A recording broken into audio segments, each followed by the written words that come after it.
Dobrý večer v kempu, dobrý večer v Centru architektury a městského plánování. Vítám vás na přednášce Rethink Architecture. Je to seriál, ve kterém se věnujeme různým tématům, ale zrovna tento rok se věnujeme rekonstrukcím měst. Bavíme se o tom, jak stavět hotová města. Bavíme se o těch věcech, které už ve městě máme a třeba se nám úplně nepovedly, nebo si jich nevážíme, špatně je využíváme, mají potenciál. Měli jsme tady vnitrobloky, to bylo žádané téma, protože buď do nějakého vnitrobloku občas koukáme, nebo do nějakého chodíme. A někdy se nám tam líbí, někdy se nám tam nelíbí, někdy nás to, že tam nemůžeme, protože je to tam pěkné, tak i o tom jsme se tady bavili, jak to s těmi vnitrobloky je, co se týče vlastnictví a tak dále, a jak je možné to třeba měnit. Něco podobného dneska budeme řešit i v případě sídlišť. Sídliště jsou takový evergreen v České republice, nebo i v těch východních zemích, protože v nich bydlí asi 1/3 obyvatel v těch panelových sídlištích, která vznikala v těch v poslední dekádě nebo v těch posledních dekádách před revolucí. Některé se stavily ještě po revoluci, to je třeba můj případ, tam jsem se narodil do sídliště, které už bylo po revoluci dostavováno a ještě si sebou neslo opravdu hodně neduhů. Ale ten život v nich nebyl úplně špatný. Někdy k tomu má někdo hodně výtek, někdy ta sídliště chátrají a ten potenciál, který mají, se už prostě nevyužívá. Odstěhovala se ta generace, která se do těch paneláků přistěhovala jako malé děti, ta komunita se třeba trošku rozpadla, těm rodinám se začalo víc dařit, tak se odstěhovali a tak dál, všechno se to tam obměnilo a o tom se dneska můžeme bavit taky. O tom, jak s těmi sídlišti nakládat, co se s nimi bude dít a tak dále. Pro Prahu je to důležité téma, protože opravdu ta sídliště kolem Prahy jsou známá po celé republice, mnohdy nechvalně, protože jsou obrovská. To měřítko, které my tady máme, tak je pro spoustu lidí nepředstavitelné. Na těch menších městech jsou to často třeba jednotlivé bytovky. Jestli je jednodušší práce s jednou bytovkou nebo je jednodušší práce s celým sídlištěm, které je třeba nějakým způsobem památkově chráněné a tak dále, na to všechno se dneska můžete ptát. Můžete se ptát na slido.com, a pokud nás sledujete na dálku, pod hashtagem Campuj online se dostanete do takové chatovací místnosti, kde budete moct pokládat ty dotazy, můžete to využít samozřejmě i tady, ale tady máte tu výhodu, že když zvednete ruku, tak můj kolega nebo kolegyně vám podají mikrofon a vy se můžete přímo naživo zeptat, ten dotaz položit, můžeme tady o tom potom rozjet nějakou kratší diskuzi. Tenhle seriál je pořádaný ve spolupráci s Radou pro šetrné budovy a rethinkarchitecture.cz, na této adrese najdete pak i e-book z těch přednášek a najdete tam i ty předchozí přednášky, stejně jako je najdete případně na našem blogu a na našem YouTube. Takže pokud narazíme na něco, co jste zmeškali, neváhejte se potom na to podívat doma a třeba přijdete na nějaký nápad, jak bychom ten seriál mohli rozvíjet a tak dále. Budeme tomu jedině otevřený. Teď nás čekají 4 přednášky, 15-minutové, kde se podíváme tedy na různá témata, jak zpracovat ze sídlišti, nejenom u nás. První přednáška bude zahraniční a potom tedy nastane čas pro tu diskuzi, do které jste samozřejmě srdečně zváni. Já poprosím už... Pardon, to se mi většinou nestává. Foje. Teď bych poprosil už tady kolegy v režii, zda by nás mohli spojit se prvním speakerem, první řečnicí. Tou je Niki Dezeo z Technical University of Delft. Welcome, Niki. Welcome to Center for Architecture and Metropolitan Planning. I hope we can hear each other. Hi, yes, perfectly. Hi, welcome to camp. Thank you very much for joining us. We are looking forward to your presentation that will be about symbiotic urban movement. You're welcome to start. Perfect. So my name is Nikki, and I'm a part of the symbiotic urban movement. We are a team from the TU Delft, like you just said, a student team. We are actually being led by faculty members from the TU Delft as well. And we're a team of about 27 nationalities and 9 different disciplines, so a very multidisciplinary team. And here you can see some of our faculty advisors from the university. What we focus on as a team is actually 2 main goals. So in the Netherlands, currently, we have a huge housing crisis, and we also want to be energy neutral before 2050. And these are basically our 2 main goals that we are focusing on. So our name, Symbiotic Urban Movement, or SUM for short, it basically means that we are trying to create a symbiotic relationship between different factors in the built environment. So we are trying to create a symbiotic relationship between nature and people, between people and buildings, and between buildings and nature. So they're all mutually beneficial to each other. It's urban because it's in an urban setting, because that's where most people live, and a movement because we feel that we cannot do this alone and we need to do it with everybody together. We are not doing this alone, as I just said. We have a lot of partners who are working together with us towards all of our goals. And our goals are to not just focus on environmental sustainability, but also on social and economical sustainability. This is actually something that comes from our predecessors. We are a legacy team from the TU Delft. Our predecessors were Pret Loger and Moore, who both did renovation strategies as well for two other big building types in the Netherlands, one being the Dutch row houses and the other one being office buildings, for which we have a lot of empty offices right now. And then us, we decided to do something similar. We were like, let's grab a very big, very present housing type in the Netherlands and try and see if we can make a strategy for that. So that's why we chose tenement flats, because there's 847,000 of those in the Netherlands. Why are we doing this? We are actually a part of the Solar Decathlon Europe competition.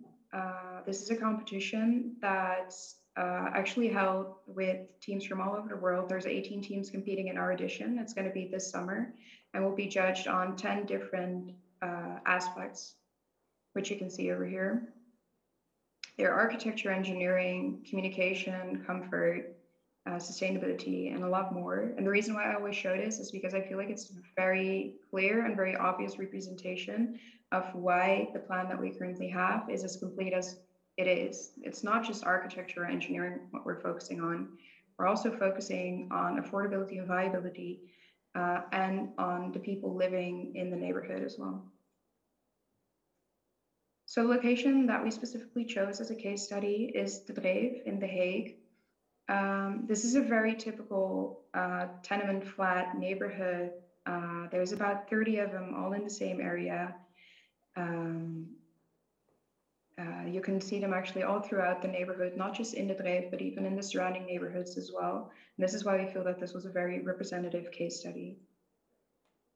So what we started first is we started incorporating residents into our design. We started asking them what they liked about the neighborhood and what they did not like. We got a lot of input from that.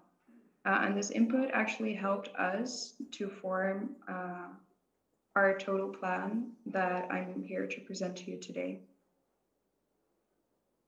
So we create the future by harnessing the past.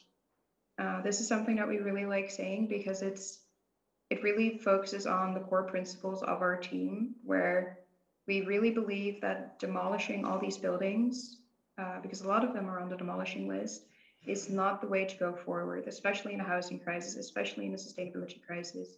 We believe that we need to build onto these instead of tearing them down and starting from scratch.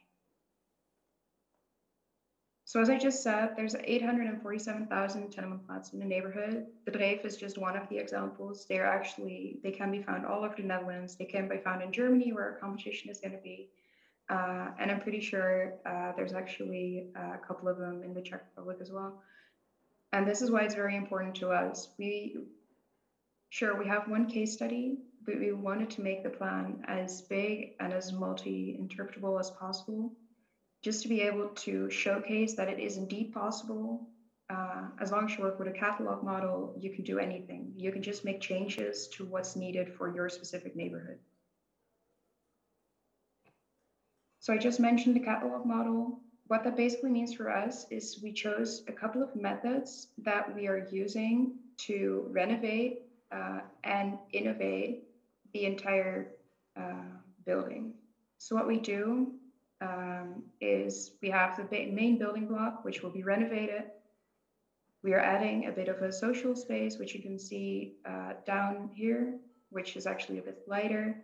So we're bringing back more of the social functions that have disappeared over the years. We are adding some top-up modules that you can see in the blocks that are kind of floating above it. We are adding a solar roof.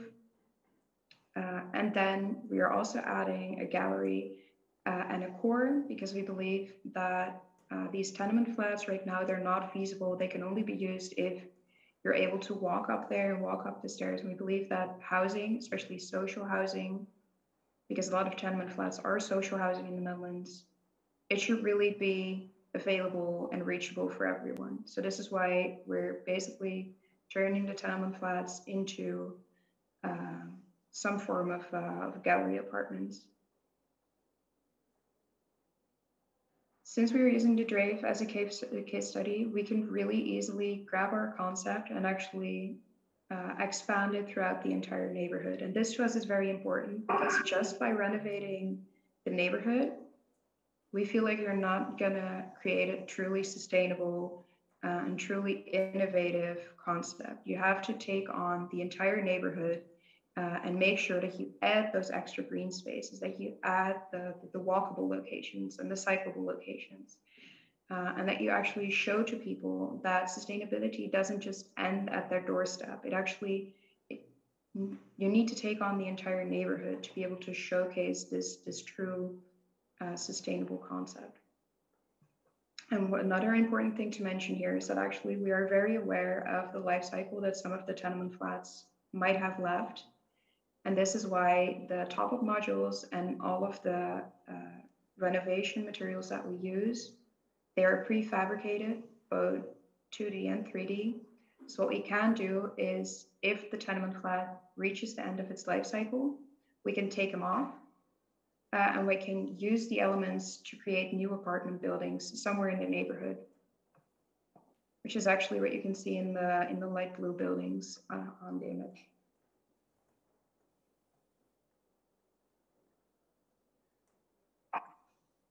So here you can see some impressions of the design that we did. You see here very clearly the renovation that we did, especially looking at the images I just showed you.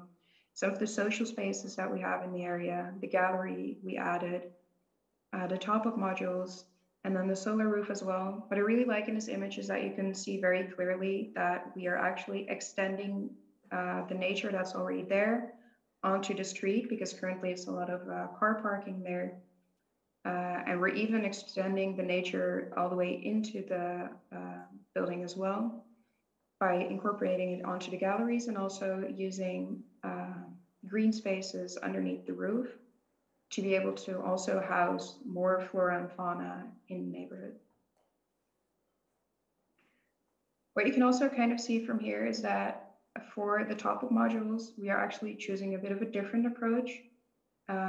Because right now the tenement flats, they're all very much copy paste. They're the same building built 40 times in the same neighborhood.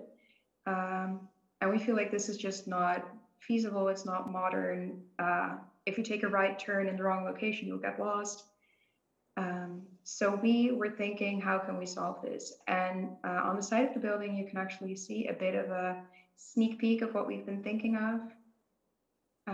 It's actually solar panels that you can print a certain print on, and you can make that print specific to your neighborhood. So we, for ourselves, chose to do Delft Blue because we're a team from Delft, obviously. You can see a bit more over here even. And then this is the image where you can see it all really well. As I said, we're a team from Delft. We chose Delft Blue, but this is something that in our reports, we're also saying to municipalities and to the housing corporations, like, take the people who are going to live here or who are already living here into account when designing this. Ask them to help you design it. Ask them to help you pick the color palette and see what they can come up with. And only in that way you will create it through sustainable, but also participatory process, because it's very important, especially in places where people are already living, to incorporate the residents in such a manner. What you can also see in this image is that we're also, as I just said, on a neighborhood scale, doing some smaller scale interventions. So we're adding a bit of an urban farm, as you can see in the front of the image. We're adding some more green spaces in general, just to be able to have the sustainable feeling, not just in the building, but in the neighborhood as well. For us, an important one as well is because we were a team that started in the pandemic, or actually we were a team for a couple of months, then the pandemic happened. So that took a lot of flexibility from our side. So what we did is we created actually top-up apartments with a very flexible structure. So you can change the floor plan according to what you need. So here you see a couple of the scenarios. You see a sleeping scenario where you have a double bed and a single bed. You can fold those up and you can actually have a larger space for gathering when you're hosting a party or something like that. And you can also change it into a working location where you have a little workstation over here and also a bigger space for working together if need be. To us, that was very important to add into our project because we as students especially, we felt very much locked into our rooms during the pandemic because the place where you're sleeping is also the place where you're working. And that was a very uncomfortable situation. So that's why we're very much promoting the idea of flexible planning. So for the competition we're participating in, we actually need to change our building design into a prototype. And that's what we've been doing over the last couple of months, designing and building that prototype. What we did is we grabbed the top-up modules, we grabbed the social functions on the ground floor. We pasted those together and added the core, which actually encompasses our entire prototype. As you can see, we actually have built it. Today, I can tell you that the modules that you see in the left photo have even been taken off. As we're full on preparing for the competition in Wuppertal. And another nice thing to say is actually that we as students build all of it together with the student team. We built it together with our partners, but we did everything in the process. So we did the concept, but we also did all of the building drawings and everything needed from A to Z, just to be able to understand every single step of the design process. Here you can actually see some of my colleagues working together on site. And this is our finished prototype. We're very, very proud of it. You can even see like the Delft Blue solar panels over here as well as a mock-up. You'll see that it has some differences from the building design, but also some similarities. This is actually because we want to showcase as much of our building design in here as possible. And as you just saw in the pictures as well, we are using the same prefabricated modules that we are making in the factories. So both the bigger ones that go up top, as well as the facade elements in this design as well, just to be able to showcase how fast you can actually build with prefabrication.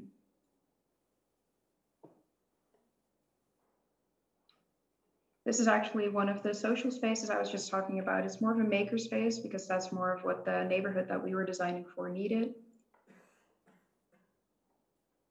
And all of this furniture was designed by our team as well, like all of the wooden furniture, just to be able to create a bit of a flexible space that residents can actually arrange however they like. And this is the upstairs, which is the modules. You'll see two of them together. This is the kitchen and the living space. Here you see some more of the living space. You see a lot of wood because we really wanted to accentuate that natural look. And as I said, we're demounting. So in 2 weeks, we'll be moving the prototype to Wuppertal in Germany, which is where you can visit it if you would like to. I believe there's also a Czech team showcasing. So that's it for me. And if you have any more questions, even after this, you can always reach me through either our website, our email, or any of our socials. Well, thank you very much.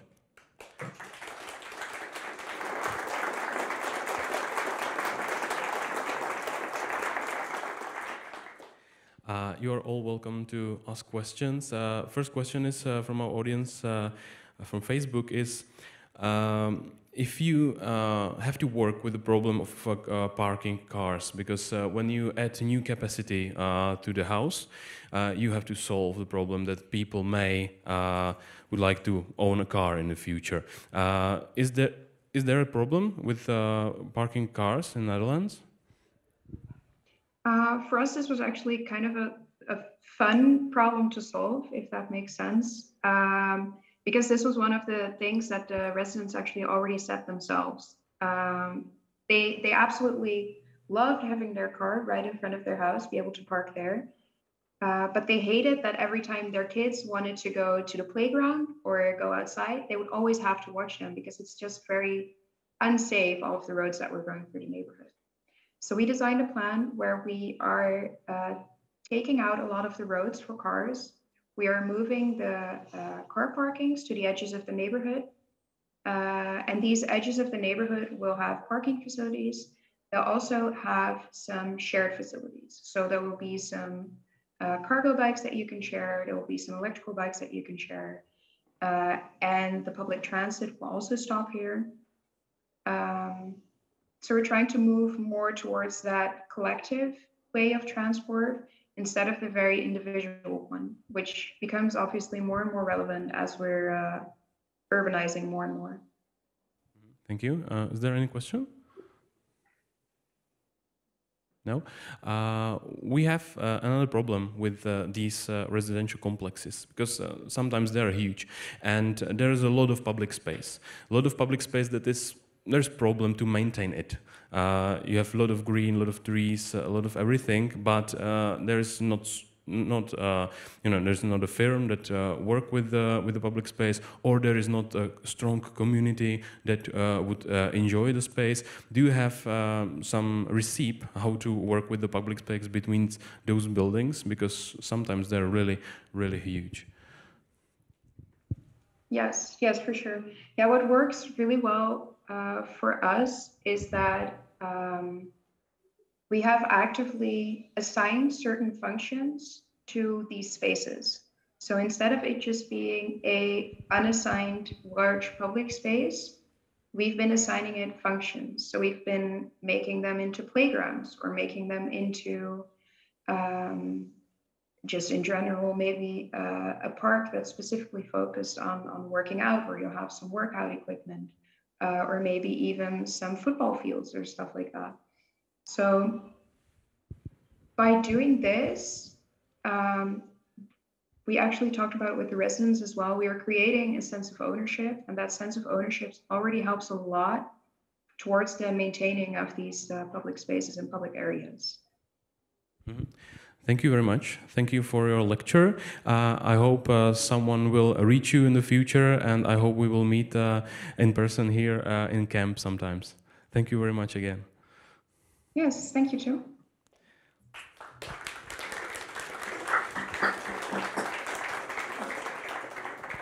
Tak, na další přednášku se přesuneme zpátky do České republiky.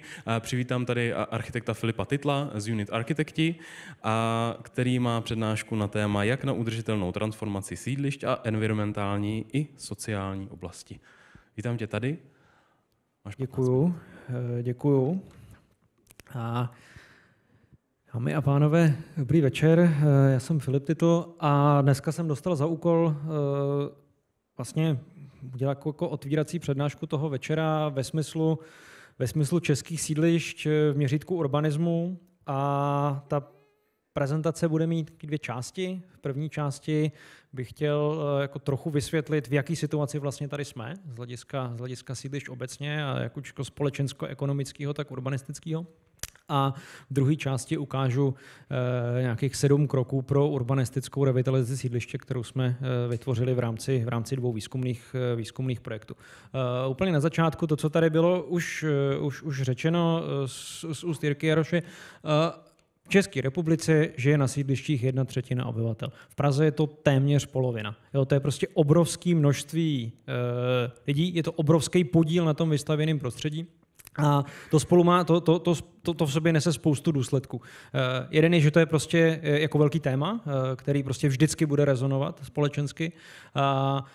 A druhý důvod je, že už jenom proto, že to množství obyvatel je tak obrovský, tak se prostě nemůže velmi snadno stát to, co se stalo v řadě západních zemích. To znamená, že se ty jako sídlištní lokality velmi rychle propadly v nějakém sociálním žebříčku do jako sociálně problematických struktur. To se děje v regionech, děje se to jako bodově, ale není to typický problém českých sídlišť.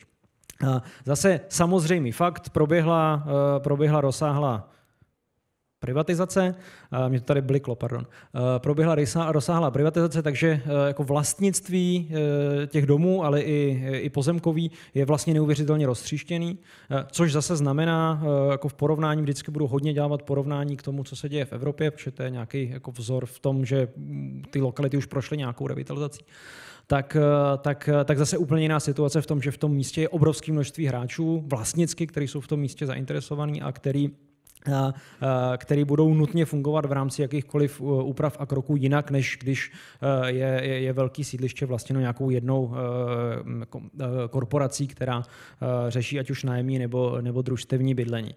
Zase samozřejmá věc, většina budov prošla nějakým faceliftem technického stavu, což je z jedné strany velmi pozitivní, protože prostě ty domy dostaly jako technický update pro to, aby se jim významně prodloužila životnost, snížila se energetická náročnost a tak dále. Tím, že se to ale odehrálo v nějaké době masovým způsobem nějakou technologií, tak jsme trochu ztratili prostor pro nějaký kreativnější práci s těma samotnými budovama.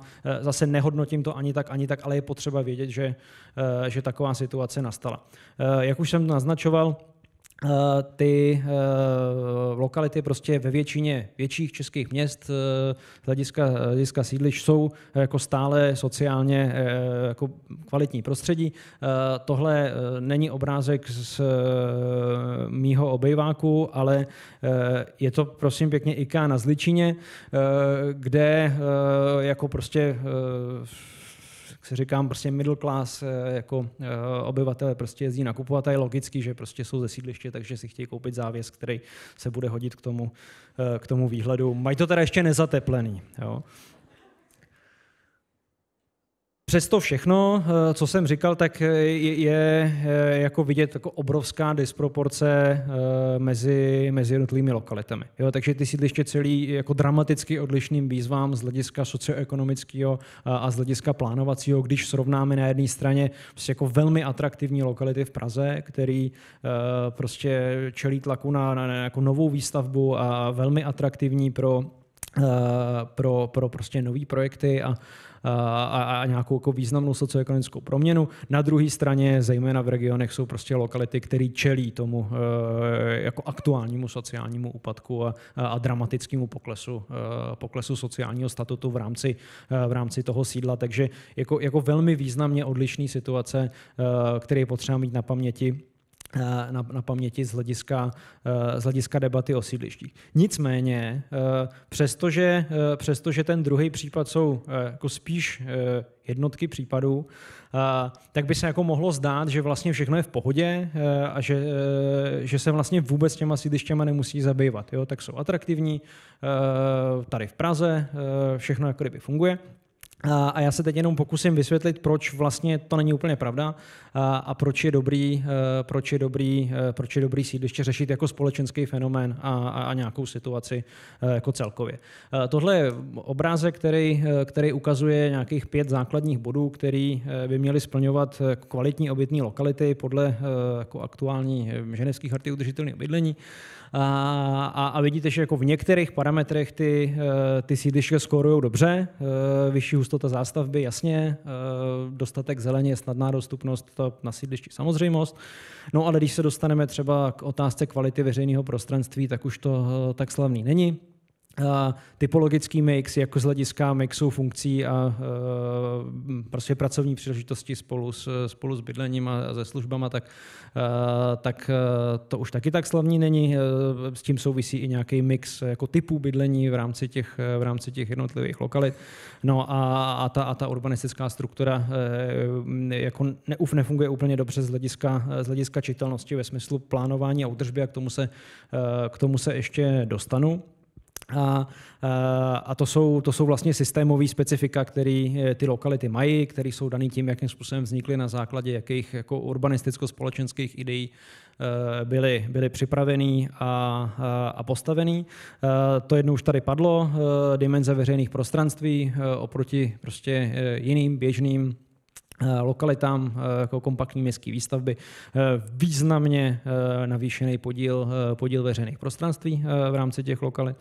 A pak je druhý téma a to je vlastně jakási komplikovaná správa území a obtížná čitelnost prostředí. Já teď nám úplně prostor to podrobně vysvětlovat, ale se souvisí to se způsobem, jakým ty lokality byly navrženy. Jo, je to vlastně produkt toho zhora dolů plánovaného systému, kde jeden projekt obsahuje vlastně všechno od urbanistického plánu celé lokality až po konkrétní řešení jedné bytové jednotky v rámci naráz realizovaného celku, který ale nemá nastavený systém, jak fungovat v dnešním současném jako společenském prostředí, kde jako obvykle, nebo i na těch sídlištích došlo k tomu změnu té vlastnické struktury, kde najednou se staly jednotlivý SVčka, o veřejný prostor se nějakým způsobem stará město a ty sídliště vlastně nejsou připraveni na to, nebo nejsou dobře připraveni na to, aby v tomhle systému, kde se musí koordinovat velké množství hráčů v tom jednom prostoru a vlastně spolupracovat na tom, aby to prostředí fungovalo, tak vlastně nejsou připraveni. Jo? A s tím souvisí vlastně jako významná komplikovanost jako správy toho území, jak z hlediska nějaký každodenní údržby, tak z hlediska jako hledání společenského konsenzu na tom, jak ty lokality mají vypadat. Jenom na ilustraci, když jsem mluvil o tom, že v Praze sídliště je atraktivní lokality pro novou výstavbu, pro bydlení, tohle jsou nějaký příklady prostě toho, co se postavilo a je vidět jako velmi dobře, že byť v řadě případů jsou třeba jako architektonicky kvalitní, jako konkrétní projekty, tak ale z hlediska toho jako urbanistického řešení širšího měřítka, tak tomu území v lepším případě nepomohli a v horším případě ublížili. Jo? To znamená, my jsme vlastně, přestože na pražských sídlištích je velké množství energie, která kdyby byla správně směřovaná, tak ty lokality může posouvat kvalitativně do nějaké lepší pozice, tak vlastně ta energie jako v řadě případů je promrhaná a když nic jiného, tak tohle je důvod, proč se sídlištěma zabývat. Kdo znáte moje přednášky, tak já vždycky končím touhle větou, ale já si myslím, že je dobrý opakovat dokola a totiž sídliště jsou křehká území. A velmi moc vyžadují to, aby se veřejná správa, městská správa, ale vůbec jako stát prostě o ty území z hlediska urbanismu a městského plánování staral víc než o jiné lokality. Je potřeba hledat dlouhodobý vize, synergii řešení problémů a nějaký společenský konsenzus vlastně nad tím vývojem těch konkrétních jednotlivých lokalit. Tak, to je první část a teď rychle ukážu výstup dvou jako výzkumných projektů, na kterých jsme se podíleli, již jako složitými názvy vás nebudu zatěžovat, ale jsou to výzkumné projekty zadané přes Technologickou agenturu České republiky. Jedno se týká Ostravy a vlastně hledání nějaké strategie pro udržitelnou transformaci ostravských sídlišť. Druhý toucher je zadaný Ministerstvem pro místní rozvoj z hlediska updateu jako metodiky, z hlediska grantového financování jako proměny sídlišť. Je v tom jako spousta zajímavé práce, které přesahují tuhle přednášku, včetně vlastně, kde jsme porovnávali jako socioekonomické data a prostorové parametry jednotlivých lokalit. Je k tomu vydaná knížka Ostrava, sídliště, jak dál. Myslím, že i tady v kempu, tak vřele doporučuji. Já jsem z toho tady vybral jenom 7 bodů, který bych chtěl ukázat a který se týkají toho hardwareu, jo, toho, když se bavíme o nějakých potenciálních prostorových proměnách sídlišť, nebo co jsou témata, které je důležitý v rámci prostorového řešení na sídlištích řešit, tak tohle je nějaký jako základní výběr. První téma, k tomu ani nemám obrázek, vždycky to budu ilustrovat na skutečných příkladech realizovaných věcí, ať už v Evropě nebo v nějakých případech i u nás. Vždycky zásadní je vlastně nastavit nějakou strukturu toho území a tím pádem vymezit odpovědnost. Jo? Jako dlouhodobý systém plánování toho města, kdo se o co stará, co komu patří, jakým způsobem je z hlediska plánování to území zorganizovaný. Druhý téma, nebo první téma, tam to jsem nazval jako 0, Jsou veřejné prostranství, platí to o městě obecně, ale u sídliště jako zásadně v tom vůbec nastavení urbanistického konceptu náplň nějakých hlavních pobytových veřejných prostranství a jejich charakter a jejich význam v tom místě a dání jim nějakých skutečně konkrétního významu je zásadní pro, co je prostě hlavní náměstí, jako tady příklad řešení z Ostravy na jihu, co jsou naopak nějaký jako zelený parkový plochy, co jsou nějaký lokální prostory, plácky v rámci jednotlivých lokalit. Druhý téma zase jako strašně moc důležitý pro sídliště.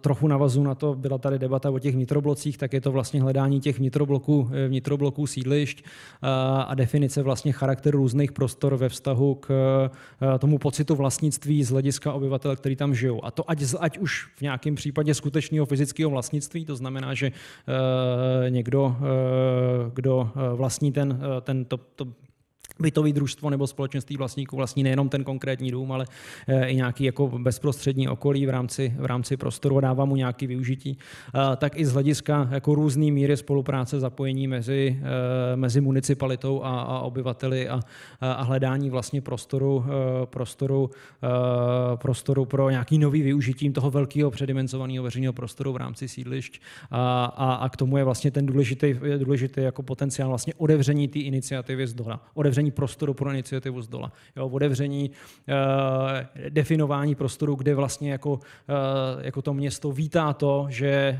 ty obyvatelé a ty majitelé jako začnou investovat svoji energii do toho, aby se to místo proměnilo.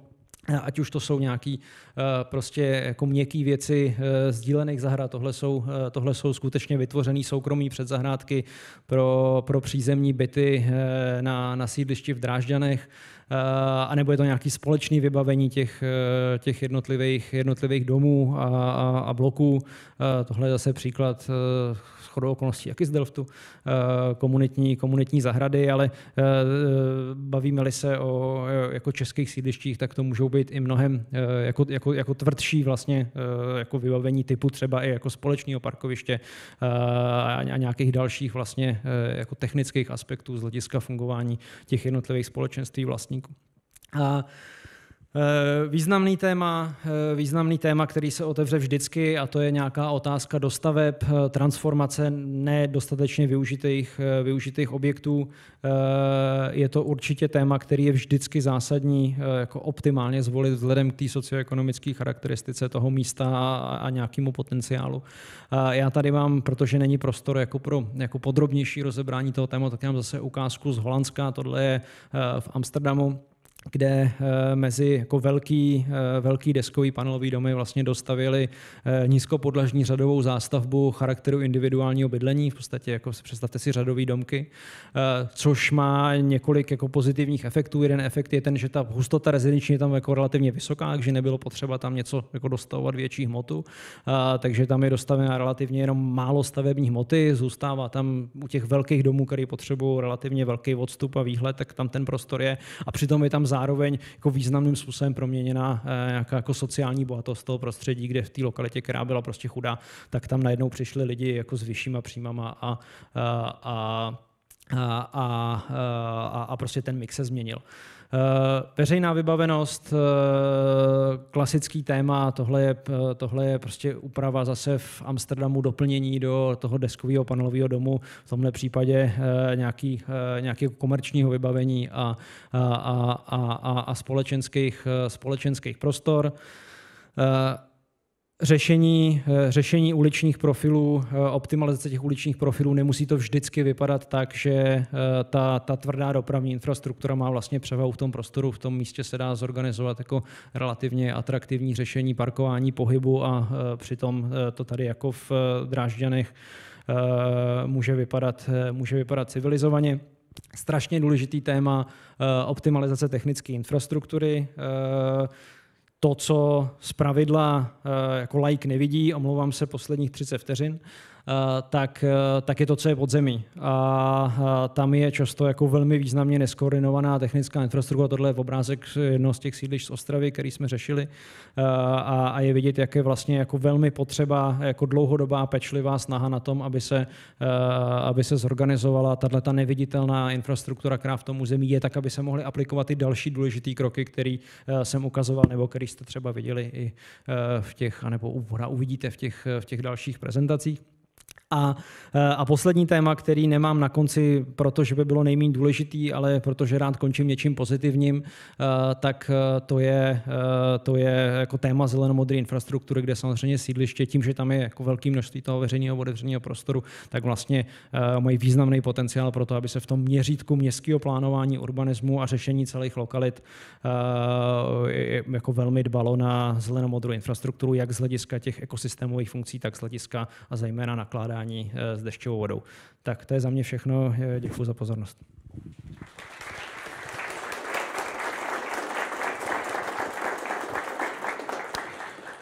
Mimozkrát, Filipe, děkujeme za přednášku. Otázky na tebe pak budou směřovat až v diskuzi. Teď už se přesuneme k další čtvrthodině. A ta bude patřit paní starostce Janě Drápalové z Nového Lískovce. Paní starostko, jste s námi? Pěkné odpoledne nebo už podvečer možná. Dobrý večer, vítám vás v kempu, vítám vás v Centru architektury městského plánování. Jsem moc rád, že jste si na nás udělala čas. Vaše přednáška by se měla věnovat regeneraci panelových domů v Novém Lískovci, takže já vám teďka dám prostor, těšíme se na ní. Moc krát děkuji a všechny zdravím. Radši bych byla s vámi osobně, ale bohužel z nějakých pracovních důvodů jsem nemohla přijet, takže i tak vlastně vítám tu možnost vám přispět do diskuze na téma revitalizace panelových sídlišť a je to vlastně příběh, jak se za 20 let proměnilo sídliště Brno Nový Lískovec. Je to taková 11 000 čtvrť na západním konci Brna a posledních vlastně 20 let tady probíhá, bych řekla, přivedla mě na to asi tak před rokem, kdy mě pozvali na prezentaci revitalizace brownfieldů a já jsem přemýšlela, který z našich projektů tam budu prezentovat jako úspěšnou revitalizaci brownfieldu a pak jsem zjistila, že vlastně se to týká celého sídliště. V roce 2002 to sídliště vypadalo takto. Tady možná to není úplně vidět, ale s tím zateplováním nebo revitalizací panelových domů se tehdy teprve začínalo, včetně veřejných budov. A u nás to byla vlastně taková ta první výzva udělat něco s těmi paneláky, které opravdu byly energeticky velice neúsporné. Zatím to v té době ještě lidem až tak úplně nevadilo, protože ta cena tepla byla tehdy tak zhruba třetinová, jak je teď. To vlastně už teďka možná čtvrtinová tehdy, protože teď ta cena najednou skokově roste. A my jsme měli tehdy 1000 obecních bytů a řešili jsme, co s nimi a hlavně vlastně v podstatě to nebylo ani tak vyvoláno tehdy potřebou uspořit ty energie, ale tím, že opravdu ty paneláky byly 20 až 30 let staré a už se na nich projevovaly všechny ty problémy zanedbanosti, takže my jsme reagovali na to, že jejich obyvatelé chtěli s těmi domy něco dělat a díky třeba i mému backgroundu z neziskovek a z ekologických poraden, tak jsme se rozhodli, že bychom chtěli teda vymyslet, jak ty domy udělat pořádně. To znamená proměnit je na nízkoenergetické a kvalitní bydlení. Měli jsme takové 2 etapy. První etapa se týkala paneláků, které byly konstrukční soustavy T06B. Tam jsme teda ještě tak jako trošku při zemi používali zateplení 16 až 18 cm, ale přesto se a chtěla bych říct, že tady nebudu úplně zdržovat detaily, protože není čas, ale určitě možná jste o tom našem projektu revitalizace panelových domů slyšeli, že my jsme vlastně kompletně modernizovali všechno. My jsme nezateplovali dům, my jsme ho kompletně modernizovali, včetně veškeré infrastruktury. A ten výsledek, to je ten novější typ výstavby B70R, kde jsme potom už šli do 20 cm izolace, 3 skla v oknech, kompletně vlastně všechny konstrukce, včetně zateplení podhledu a podobně. Velmi důsledně jsme si dávali pozor na odstranění všech tepelných mostů a konstrukčních míst, kde dochází třeba dneska dost často k tomu, že se to neprovedlo dobře, tak k problémům s kondenzací páry v konstrukci a potom plesnivění a tím se vlastně zhazuje celý ten koncept zateplování bytových domů. Tak tady vidíte, jak jsme pracovali s okny, ty jsou předsazená před fasádu. Tohle to je výsledek po několika letech. Děláme na všech domech energetický management, takže všechna data máme podrobně zmapována za posledních 20 let a tady jenom takový obrázek, že se všechny ty naše paneláky dostaly do nízkoenergetického standardu po tom zateplení. Jenom taková zajímavost je, že ještě loni lidé v třípokojovém bytě v Nové Blízkovci platili 6 000 ročně za vytápění a pro ně teď v této chvíli je situace s skokově rostoucími cenami tepla vlastně mnohem lépe zvládnutelná než v domech, kde se nezateplilo a kde se už dneska pohybují ty náklady za teplo třeba 20 000 za rok a jejich třeba 100% nárůst znamená pro ty rodiny jako opravdu velikou zátěž. Takže dneska, i když se nám všichni tenkrát smáli, že zateplujeme moc a že je to zbytečné, tak dneska se ukazuje, že ti lidi, co v těch domech bydlí, tak budou mnohem lépe připraveni na tu energetickou krizi, která nás dneska čeká. No a hned po těch domech jsme se pustili do veřejných prostor, protože to, co na těch sídlištích, a správně to tady pan Titl řekl, byl obrovský problém, tak byly dost často vlastně nedokončená ta veřejná prostranství, protože postavili se domy, nějak se tam prostě dodělali chodníky, cesty a na ten zbytek už buď nebyly peníze, nebo pak přišla revoluce a už se k tomu nikdo nedostal a na těch samosprávách zůstal velký dluh. Takže my jsme potom řešili, a řešilo se to většinou tak, že přišel nějaký supermarket a to bylo teda ještě předtím, než já jsem se stala starostkou a ten veřejný prostor zaplácel tím obchodem, jo, takže bez jakékoliv návaznosti třeba na to okolí a podobně. Dělala jste krásně, tak my pak jenom zrekapitulujeme ty slajdy. Se nám to podaří nahodit. Vůbec nic se neděje. Vy samozřejmě si připravte ty otázky potom do diskuze, protože jak Filip Titl tady zmiňoval tu svoji prezentaci nebo ukazoval tu svoji prezentaci, tak tam bylo spousta těch jednotlivých podnětů, které jsou pro sídliště platná, pro většinu těch sídlišť. Jak jsou to ty veřejné prostory, které jsou problematické pro tu správu, tak ta roztříštěná správa, asi jste všichni viděli film Vlastníci, nebo jste minimálně slyšeli, o co v něm třeba běží. Takže víte, jak je těžké ledacos projednat. A nemusí se to týkat té velké rozsáhlé rekonstrukce, může se to týkat nějaké drobnosti, jako je sklep nebo dětské hřiště, kdy pak dochází právě k tomu, že tam jsou střety těch jednotlivých zájmů toho, co si ty jednotliví lidé přejí. Samozřejmě ta generace těch dětí, které se nastěhovaly do těch sídlišť, tak už odrostla, takže teď už třeba nemusí být taková poptávka po hřištích a tak dále. Takže můžou chátrat a tak dále. Parkování je taky velká událost. Sídliště vznikala v době, kdy, jak to Filip Titl zmiňoval, auta nebyly takovou samozřejmostí, jako jsou dneska.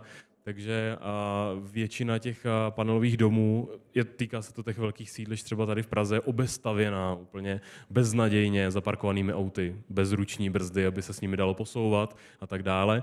A je to samozřejmě i bezpečnostní problém. Takže to je další věc, která se řeší. No a potom je tam taky otázka té bezpečnosti, kterou Filip Titl taky naznačil. Někdy se ta sídliště propadají nějakým způsobem v té úrovni životní.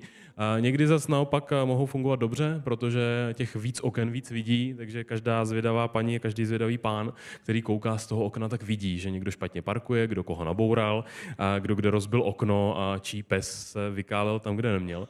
Takže to jsou zase věci, které mohou taky trošku tu komunitu scelovat. Takže to už pak záleží na vaší zkušenosti. A já se rovnou zeptám, kdo vlastně na sídlišti bydlíte.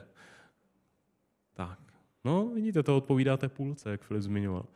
Jo, takže to je skutečně ta životní zkušenost, se kterou pak můžete vstupovat do toho, že chcete ta sídliště třeba nějakým způsobem revitalizovat a spojit se s nějakou komunitou.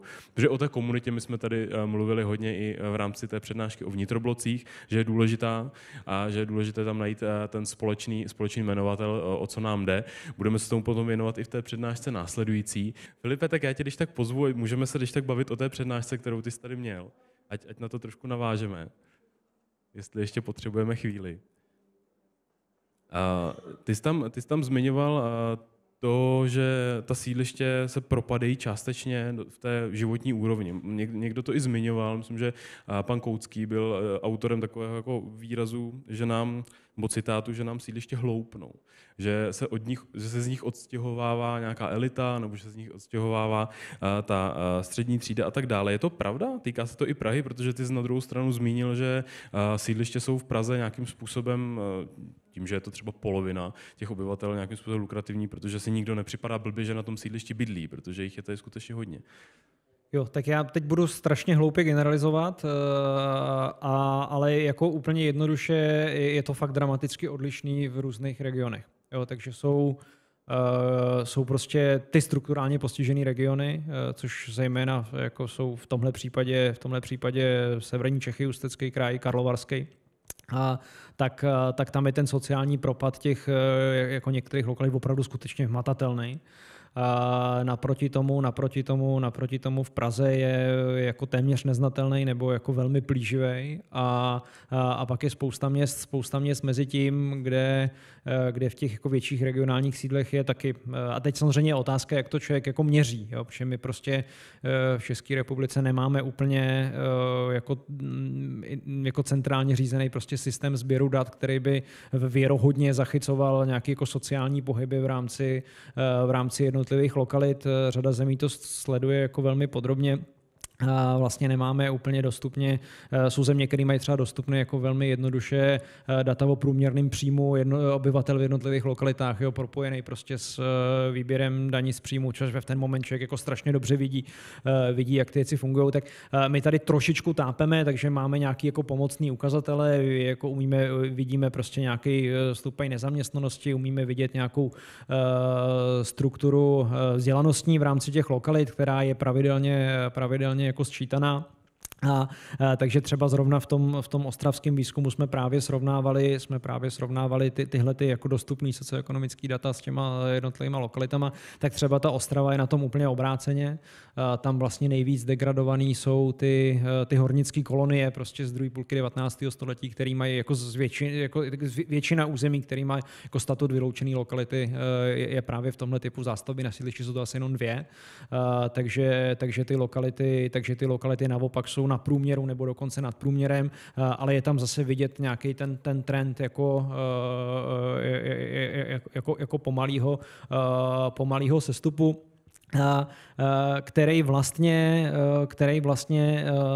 není ani daný nějakým jako významným jako odlivem prostě určitýho segmentu obyvatel, protože je to prostě obrovský podíl na tom trhu, ale je tam strašně moc jako vidět to, že řada těch lokalit prostě nedokáže nabídnout nějaký aspekty prostě kvality toho bydlení, takže víc lidí prostě odchází z těch lokalit, aniž by prostě normálně muselo, protože jinak jsou s tím životem spokojený. Z hlediska prostě dostupnosti služeb, dostupnosti hromadné dopravy jsou všechno jako parametry, které vlastně fungují a v momentě, kdyby jsme dokázali ty další parametry doplnit, tak v ten moment by ty lokality mohly být skutečně jako významně nadprůměrný.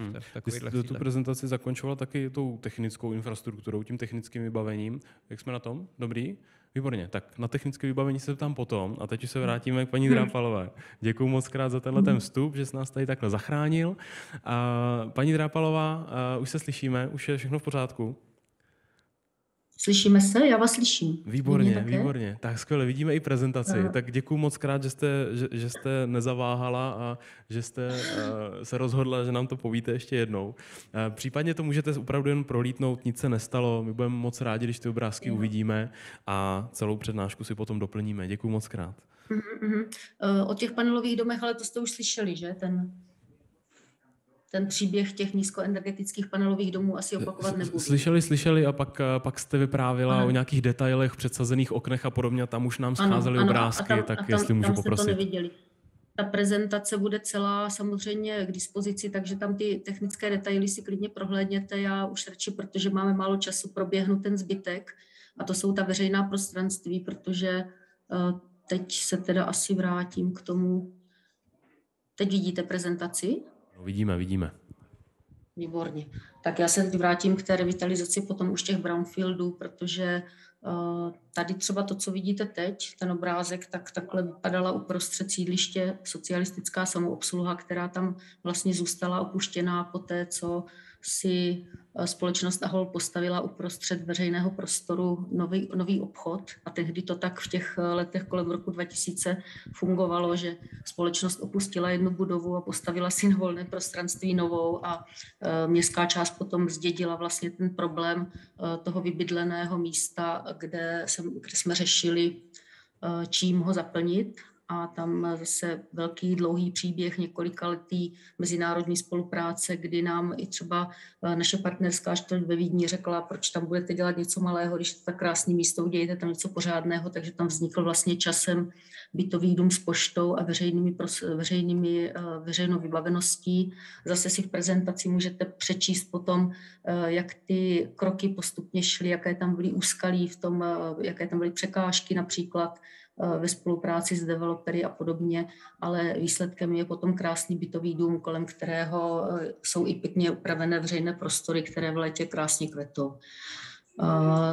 Tady je taková jeden pokus, který ještě hotový není, o vybudování náměstí uprostřed sídliště, kde původní vlastně koncept architektonický vůbec žádným náměstím nepočítal, protože to byla taková jakási ubytovna. Tady je takový velký plán revitalizace celého sídliště, kdy jsme od roku 2002 pracovali i s dotačními tituly Ministerstva pro místní rozvoj a zpracovali jsme tedy koncept celé revitalizace sídliště, z kterého prakticky fungujeme ještě do dneška, a jedním z takových největších projektů tady toho plánu byla revitalizace brownfieldu na park, který vlastně vznikal postupně i se zapojením veřejnosti, a začalo to vlastně tím, že na té planině podle plánu, který už jsme měli připravený na ta místa, kde to šlo, lidé si sami zasadili stromy a ty stromy tam prostě do dneška rostou. Ten koncept, ten plán počítal i s tím, že by tam v tom uprostřed toho parku vznikl nějaký vodní prvek. My jsme ještě teda vůbec nevěděli tehdy, jak do něho dostat vodu, ale pak nějakým nápadem někoho geniálního, já už si nepamatuju koho, vznikla myšlenka, že by tam do té sníženiny uprostřed se ta voda mohla dostat tím, že se bude sbírat ze střech okolních panelových domů. A stavba to nebyla úplně jednoduchá, protože dokonce se setkávala i docela s velkým odporem veřejnosti. Tady vidíte proč. Já se vůbec nedivím těm lidem, že když viděli takhle rozkopaný park tak, nebo plochu zeleně, takže se jim to nelíbilo. Ale bohužel technické parametry, které nám kladly různé instituce, tak nás nutili k tomu, aby ten projekt byl skutečně takhle komplikovaný. Takže to si také architekti můžou nastudovat tady v té prezentaci, i ty nějaké technické detaily toho jezírka. No ale výsledek je parádní, výsledek je prostě přírodní plocha, která opravdu je plněná tou dešťovou vodou ze střech okolních paneláků, a postupem času, po těch 10 letech, co to funguje, tak už se stala takovou krásnou přírodní plochou, živou plochou, kde prostě funguje i to, že tam na tom můžeme spolupracovat s lidmi na různých brigádách, baví je to, tady je výlov dokonce, děti se můžou podívat, jak vypadají štiky třeba uprostřed sídliště. Jenom to takhle probíhám. Celý ten park vlastně postupně vznikal, budovaly se sportoviště, budovaly se veřejné plochy, květinová louka, to jezírko se postupně během roku proměňuje, takhle jako krásně vypadá na podzim, takhle krásně vypadá na jaře, takhle vypadá romanticky, když prší a teče do něho ta voda. A takhle vypadá, když si z něho udělají děti koupaliště. Pak jsem chtěla ještě, fakt je málo času, tak tady je třeba taková ukázka toho lučního managementu, že se sekají trávníky třeba okolo chodníků a nechávají se ty louky uprostřed těch větších ploch jako vlastně vykvést, a funguje to tak, že většina lidí díky tomu může vidět, jak vypadají opravdu květiny na louce i uprostřed sídliště, dokonce tam můžou vidět i motýly. Dalším projektem byla obnova prvorepublikového lesoparku, který v době mezi první a druhou světovou válkou skutečně fungoval jako živá součást toho urbanistického souboru. Tehdy to byla normálně vesnice, že jo, Nový Lískovec. A potom postupem času ty stavby všechny chátraly a lidé, kteří chodili už potom z vybudovaného sídliště se podívat do lesa, tak hledali nebo nacházeli tam takovéto artefakty, takovéto prvky a ono to přitom byla kdysi krásná funkcionalistická záležitost pana architekta. Tak teďka mi to vypadlo, já vám to potom řeknu. Čeňka Ruhlera, pan architekt Čeněk Ruhler, tehdy ten lesopark mezi první a druhou světovou válkou postavil a potom vlastně schátral. Nám se podařilo ho obnovit vlastně v původních parametrech toho parku a tady na tom slavnostním otevírání se dokonce i potomci pana Čeňka Ruhlera účastnili toho slavnostního otevírání. Tak a teď poslední věc, kterou jsem vám chtěla ukázat, tak to je revitalizace technické infrastruktury. Tady tohle, co vidíte, je výměníková stanice, která už 10 let nesloužila svému účelu. Takže městská část, která nemá ani kulturák, ani vlastně pořádné náměstí, ani nic, tak jsme si řekli, že by to byla obrovská příležitost z toho udělat společenské komunitní centrum. Tak jsme na tom nějakou dobu pracovali. Tohle to je okolí, to byste ani neřekli, že tohle to můžete najít uprostřed panelákového sídliště. Naprosto nádherná věc, kterou by bylo škoda zavést ornicí a udělat tam obyčejný trávník. No a to centrum, to komunitní centrum, které vzniklo s přestavbou z bývalé nevyužívané výměníkové stanice, dneska opravdu tvoří živé kulturní a společenské centrum Nového Lískovce, kde bohužel trošičku to jeho využívání omezila pandemie, takže teprve až v květnu loňského roku jsme mohli otevřít opravdu pro veřejnost a může fungovat tak, jak jsme si původně představovali. Tohle je třeba stěna, která má být celá zelená, popnutá popínavkama, tak po jednom roce vlastně po výstavbě už ty popínavky dokázaly takhle tu fasádu krásně ozelenit. Mám pár obrázků ze sídliště, tady tahle ta fotka je podkladová fotografie pro koncepci nakládání s dešťovými vodami, takže ty barevné zakroužkované střechy říkají, komu to patří a kdo vlastně může jaká opatření na tom udělat. To je další plán, kterému se teď momentálně intenzivně věnujeme současně s konceptem udržitelné energetiky, protože městská část Nový Lískovec je taková úplně ideální platforma pro to, aby se zde vytvořil pilotní projekt konceptu komunitní energetiky. Na tom teďka intenzivně pracujeme. Tohleto ukazujeme jako takový příklad adaptace na změnu klimatu. Jižně otočená betonová stěna, která měla původně vlastně opěrná stěna u podchodu, která byla celou dobu posprejovaná. My jsme pořád řešili, jak to sprejérství zvládnout a najednou se ukázalo, že když jsme to popnuli popínavkama, tak nejenom, že to pomůže proti sprejérům, ale zároveň to ochlazuje tu stěnu v rámci. Takže tenkrát jsme to ukazovali jako protisprejérské opatření, teď to ukazujeme jako opatření adaptace na změnu klimatu. A tohle je zase taková naše lískovecká věc, jak jí máme dešťovou vodu, vykopeme díru, nasypeme tam štěrk a ona tam potom ta dešťová voda neteče na chodník. A tím pádem po vás poprosím, kdybyste se chtěli na něco zeptat, tak pak ty podrobnosti spíš v odpovědích, protože opravdu těch 15 minut, zmáčknout 20 let do 15 minut je téměř nemožné, takže se omlouvám za tu rychlost a zkratkovitost a děkuji vám všem za pozornost.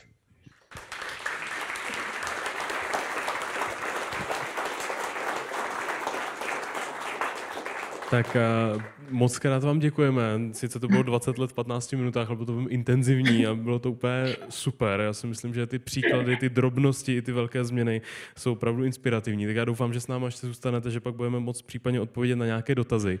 Opravdu moc krát děkuji za tuhle přednášku. A teď se posuneme na poslední prezentaci.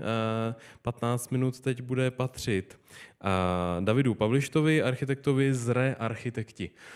Budeme se bavit o rozšíření lodí panelového domu. Možná jste ten projekt viděli, je skutečně moc hezký a v diskuzi potom budeme mít ještě speciálního hosta, takže teď je to vaše. Dobrý večer.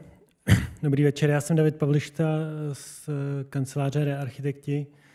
Díky za pozvání. Musím ocenit teda dramaturgii, že vlastně tady vidíme jako nějaký styl nebo způsob práce s panelovými sídlišti od jako teoretických projektů přes výzkum a jako praktickou aplikaci až teda jakoby po ten detail, jo, že my máme vlastně ten náš detail a možná jakoby na úplný začátek si dovolím takovou malou jakoby poznámku nebo rejpnutí do té následné diskuze. My vlastně jako neustále mluvíme o tom, že ta vlastnická roztříštěnost jakoby těch domů je vlastně jakoby problém nebo brání nám v nějaký koncepční práci s tou architekturou těch domů, jo, s tím, aby teda nějak jako, abychom je mohli nějak jako zkrášlovat, vylepšovat a tak dál. A na druhou stranu, jestli třeba tohleto není jeden z těch důvodů, proč ty panelové sídliště v Čechách jsou pořád vlastně docela jako kvalitní bydlení, jo, jestli tyhle dvě věci nejdou trochu proti sobě. Ale tak o tom asi později. Tohle je panelový dům T08B v Hostivaři v Kobylákové ulici a paní Dittrichová pro jejíž rozvětvenou rodinu zpracováváme celou řadu projektů. Za námi jednoho dne přišla s tím, že by teda, že se stala předsedkyní SVJ a že by ráda něco udělala s panelovým domem, kde bydlí. No a tak to bylo jako celé zadání, že jo, tak prostě teď jsme se tam tak jakoby s kolegy na sebe koukali, ale říkali jsme si, jak to teda jakoby uchopit, tak jsme začali zpracovávat jakoby nějaký jakoby objemový nebo spíš ověřovací studie s nějakou jako finanční rozvahou, tak aby vlastně ten investor dostal nějakou jako skládačku, nějakou matrici, ze který si bude moct vybírat, se kterou bude moct nějak jako pracovat. Jo, takže tady je teda jenom ještě vidět, že je to tenhle ten dům má jakoby zase jako není to úplně typický sídliště, prostě ten dům má naprosto soukromou zahradu otočenou na jih, hrozně jako vlastně příjemnou, pěknou, ty lodžie vlastně, který ta jednotka má teda lodži otočenou do zahrady a vlastně už jako ten jako původní stav je vlastně jakoby docela příjemný. Jo, to je on. Takhle vypadá vstupní podlaží, jo, tak to tady je vždycky jako jeden byt, druhý byt a každý byt má teda jednu jakoby loďi větší s obývákem a druhou loďi menší z kuchyně. Tady takhle chybí nakreslená mezibytová příčka. Tohle je to typický patro. Tak a takže my jsme prostě, že jo, tak jsme si řekli, co teda se s takovým panelákem, že ho dá dělat, tak jsme prostě vygenerovali nějaký okruhy, nějaký témata, ke každému jsme přiřadili nějaký schémátko, nějaký číslo a jakoby začali jsme zjišťovat, co vlastně ten investor bude chtít. A investor míněno teda celý to SVJ, jo. Všechno, co tady ukazuju, tak jsou vlastně vytrhané nějaké obrázky z nějakých prezentací před tím SVJčkem, jo. Takže tohleto všechno jakoby ty lidi viděli a koukali na to a následně teda nás usměrňovali. Vlastně jakoby ta původní myšlenka toho rozšíření těch lodí nebyla jakoby, nebo samozřejmě byla i jakoby udělat nějakou lepší, teda využitelnější lodži, ale hlavně jsme jim chtěli zvětšit ty byty, jo, protože tyhle, já nevím, jestli z vás někdo jakoby bydlí v tomhle typu paneláku, ale ty pokoje jsou hrozně vlastně jakoby mělký, jo, a malý a vlastně jsme měli pocit, že kdyby se to o tu lodži rozšířilo, takže že by ten byt samotný byl jakoby mnohem využitelnější a samozřejmě, že ty lidi by získali i nějakou jakoby hodnotu. Jo, tak jsme říkali, tak buď to prostě lodže takový nebo makový, podle toho, jak vyjde osvětlení, jo, těch věcí. A tady je vidět, jako, o co nám šlo, jo, že tohle je vlastně ten původní byt panelákovej a tohle je ten větší v případě, že by se teda udělali, jako snížily parapety nějakým způsobem. A tady je vidět to, o co to je vlastně jakoby větší, jo, že to mně přišlo v tom úplném začátku jako to gro, jako co bychom měli se snažit teda prosadit, jo, tak jsme jim ukazovali prostě tady v obrázky, jak to budou mít skvělý, ukazovali, jo, ještě jakoby jsme přišli s takovou, ani už nevím, jestli to napadlo nás nebo paní Dittrichovou, ale že jako tak prostě pojďme jim tam nastavět na ten panelák 2 patra a tím se to celý zaplatí prostě a ještě na tom vyděláte a prostě to bude skvělý.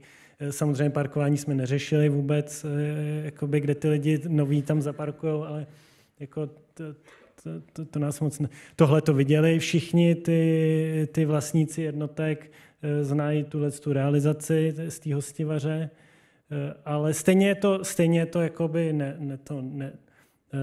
prostě zaklaplo to jenom z části a jenom někde a takže potom, jakoby, když vlastně po roce jsme znova jakoby, jsme dostali jakoby nový zadání, už teda jakoby přesnější, tak to zadání bylo vlastně jakoby takhle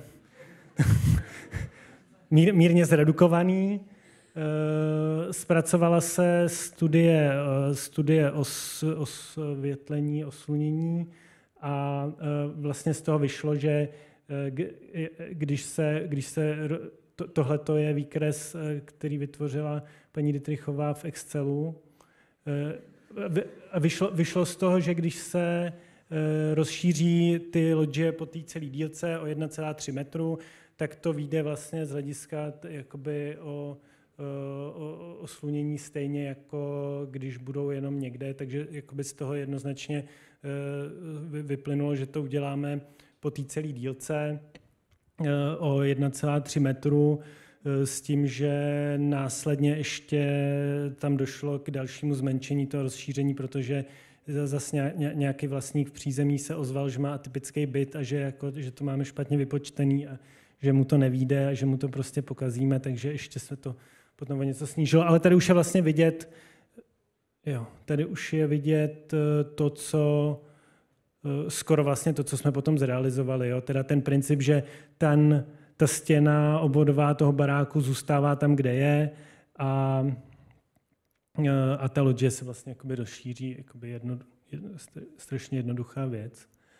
No a tak jsme to začali projektovat.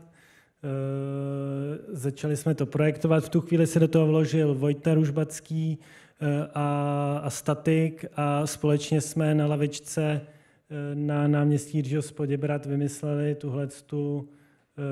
ten jakoby ocelový prvek, který je jakoby hlavní konstrukční prvek teda té naší přístavby, který nejenom, že jakoby vynáší tu rozšířenou část, ale hlavně jako i zpevňuje, zesiluje ten spoj těch panelů jako v tom choulostivém místě. Jo, tady je to vidět. Tohle je ten ocelový svařenec, který to vlastně celý drží. Zbytek je velmi jednoduchý. Na tom je, tadyhle je trapézák, na kterém je nalitých 8 cm betonu, celý je to vyspádovaný a zbytek už je jenom jako zábradlí a nějaká paráda. Vojta právě tomu dodal jakoby tu jemnost, jo, a takovou tu jako filigránskou ale takovýhle zprávy spíše ten Statik, jo. To je skvělej člověk, ale jakoby je hodně plachej a má takový zvláštní občas jakoby způsoby a postupy a já s ním rád dělám, protože on moc neuznává jakoby eurokódy a tyhle ty nový trendy ve statice. Takže dokáže navrhnout jakoby velmi pěkný a subtilní věci, ale když potom se v tom člověk jakoby šťourá, nebo ten úřad, tak my jsme po něm chtěli nějaké další posudky a doplnění těch jeho zpráv a další výpočty A tomu vadilo. A já jsem měl trochu strach, že nám z toho uteče. Měl jsem reálně strach, že nám z toho uteče a že nebudeme mít s kým jako doprojektovat tu část po tom odvolání. Protože teda jeden z vlastníků se odvolal, to znamená, šlo to na magistrát. Magistrát námitky zamítnul, ale s moci úřední teda přezkoumal dokumentaci a našel tam některé věci, které se mu nelíbily. Nespochybňovali teda statiku jako takovou, ale nepovažovali ji za dostatečně, jako, že šla do úplné hloubky, co se týče hlavně toho stávajícího baráku, jo, že on prostě posoudil tu celou konstrukci a ty konzoly a tohleto všechno, ale úplně tam jako nebyla posouzená ten stávající barák, jako, že to vlastně unese, že to ten stávající barák unese to přitížení. No a takže dělali se další jakoby posudky, průzkumy. Tohle to je on, ten pan inženýr, jak tady tím Schmidtovým kladívkem zkouší kvalitu betonu. No a tak on to pořád jako upravoval. On to pořád upravoval a pořád doplňoval, ale vždycky nám tam vpravil nějakou jako takovou, do těch zpráv vždycky tam vpravil nějakou takovou jako zapeklitost. A třeba když jsme mu už asi po třetí řekli, tak pane inženýre, prosím vás, napište tam, že to opravdu prostě vydrží na konci, ať je to tam tučně napsaný, že to opravdu prostě vydrží, ať to každý, i paní Michalíková, ať to každý tam jako vidí. Paní Michalíková se odvolala. A tak on tam napsal něco v tom smyslu, Vojte mi, když tak pomůže. Napsal tam, konstrukce je navržená tak, aby se nezhroutila, což vždy bylo, je a bude smyslem navrhování nosných konstrukcí. A teďka on to poslal, že jsme to z něj dolovali, teď on to poslal. A teď jsme se začali chytat za hlavu, ježišmarja, co tam... A tak pane inženýre, tak to prosím vymažte, prosím, tak to vymažte. No, tak takovéhle věci, jo, nebo tady napsal, chvíli tam bylo, chvíli bylo ve hře, že se budou dělat rentgenové zkoušky, jako kde je výstuž, jo. Tak tam začal psát takovéhle věci. Ale naštěstí všechno dobře dopadlo, odvolací orgán teda vrátil k novému projednání, dostali jsme nový stavební povolení, stavba se rozeběhla. Myslím si, že teda jsme měli jako docela štěstí na stavební firmu, která jako byla vlastně velmi vstřícná a seriózní a teď už teda jenom pár fotek. Máme z toho radost. Je to jakoby taková opravdu jednoduchá věc, která udělá toho strašně moc.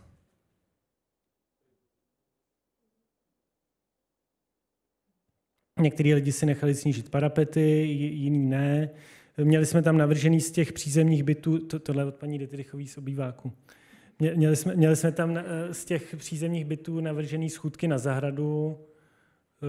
To z nějakého důvodu ty lidi nechtěli, nechápu proč. No, tak vlastně ten jako pitomně úzký balkónek je docela příjemný prostor, kam se dá dát stůl a třeba tam jíst. A tady to teda vypadá, že to je hodně úzký, ale tím průchodem tady se dá normálně jakoby projít, že najednou vlastně ten byt má místo 2 balkónů oddělených 1. No. Tak.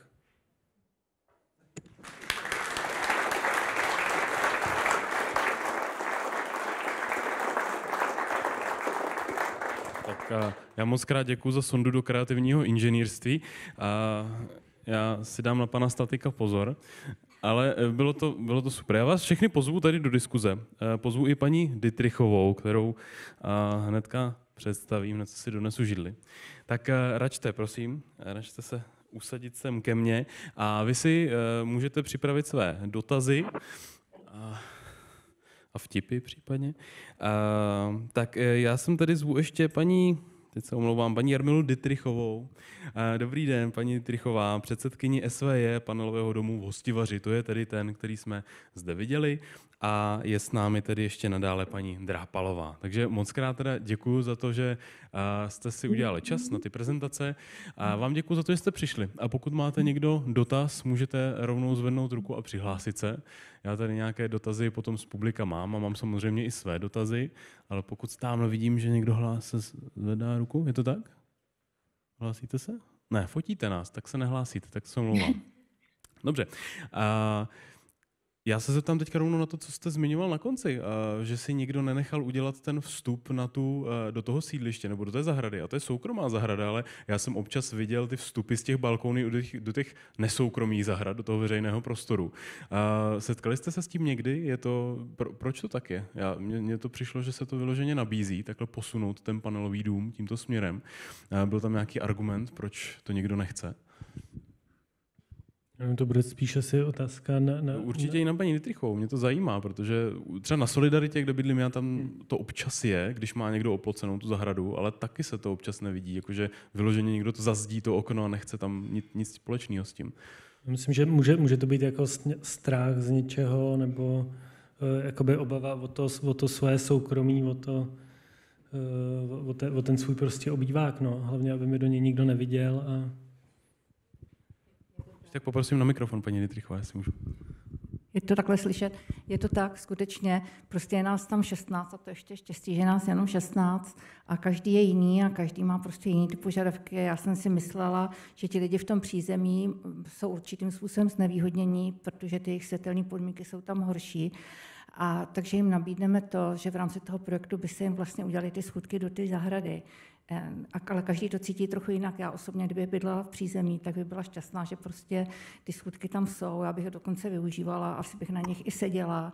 Já bych je chtěla mít vlastně po celý šířce té loďie. Dneska my už říkáme vznosně terasy. A umím si představit, že bychom to fakt využívali. A umím si představit, že bych to nechala tam třeba i děti, kteří si tam hrajou na té zahradě, aby to tam měli trošičku tak, jako sedíte vy a mohli si tam hrát divadlo. No, já nevím, prostě aby to využívali. Ale lidi, každý prostě uvažuje trošku jinak.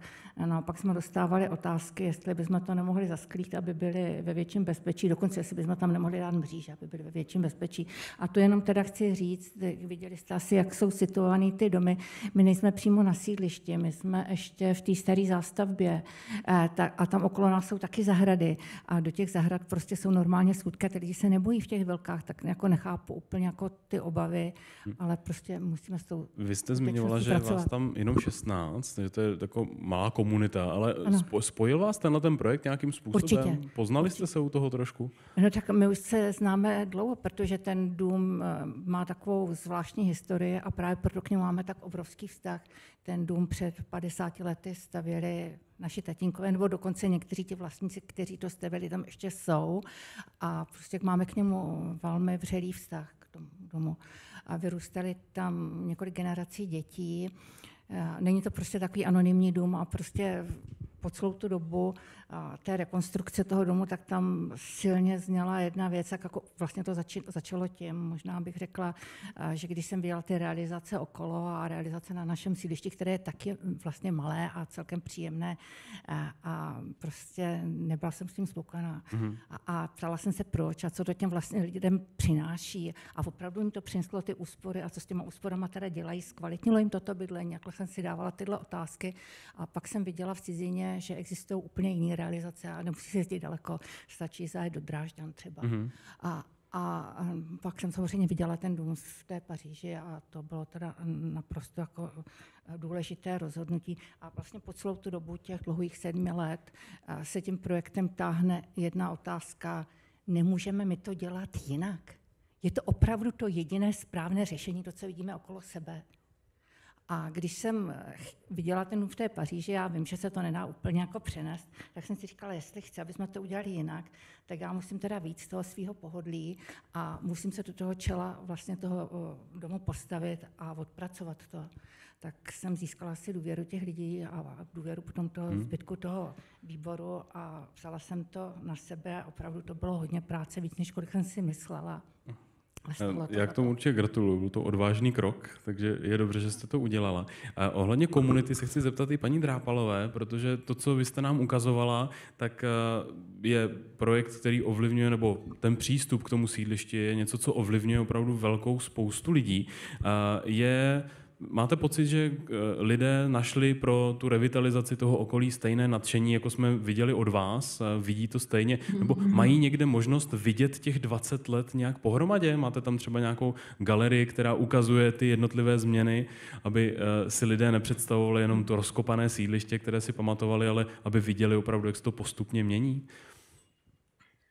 No, to je strašně zajímavá otázka, protože já určitě vidím za těch 20 let obrovskou proměnu toho sídliště právě v tom, že se lidé víc znají, víc se zapojují a mají jako kdyby pocit hrdosti na to, kde bydlí. A to teď neříkám, protože bych se chtěla chlubit, ale protože opravdu se dost často setkávám s tím, že mi lidé, kteří právě nebydlí v Novém Lískovci, říkají, že to těm lidem, co tady bydlí, závidí. A to není jenom o té technické stránce té věci, to je právě o tom, že u každého domu, který jsme revitalizovali, ať už obecní, nebo třeba i ten soukromý, nebo SVJčko a podobně, vždycky je nějaký příběh, přesně tak, jak říká paní Dittrichová. To je naprosto úžasné, co ona říká a já mám hrozně dobrou zkušenost s tím, že když se v těch domech najde právě třeba nějaký ten ženský element, jako žena, která to táhne, to SVJčko, nebo ten výbor samosprávy a tak se tam vlastně většinou odehraje něco, že ona opravdu o tom přemýšlí, o té kvalitě bydlení, že to nebere jenom tak technicky, po technické stránce zateplíme a jdeme od toho, ale že hledá vlastně v tom něco a dokonce bych si troufla říct, že u nás je několik panelových domů, kde vlastně díky tomu se dostali ještě na lepší kvalitu, třeba právě díky tomu, že šli do rozšíření lodží nebo šli do nějakých takových jako větších úprav, nejenom zateplení, než ty obecní domy. Takže je to tak, že my jsme byli takovým jakýmsi ukazatelem toho, že se nebát se udělat to pořádně a některé SVJčka nás dokonce překonaly. Takže je to opravdu o těch lidech a na druhou stranu máme tady asi 40 panelových domů v Lískovci a 2 nebo 3 domy prostě se do dneska nebyli schopni ty lidé dohodnout, takže jsou třeba zateplení jenom tak jako 5 centimetry a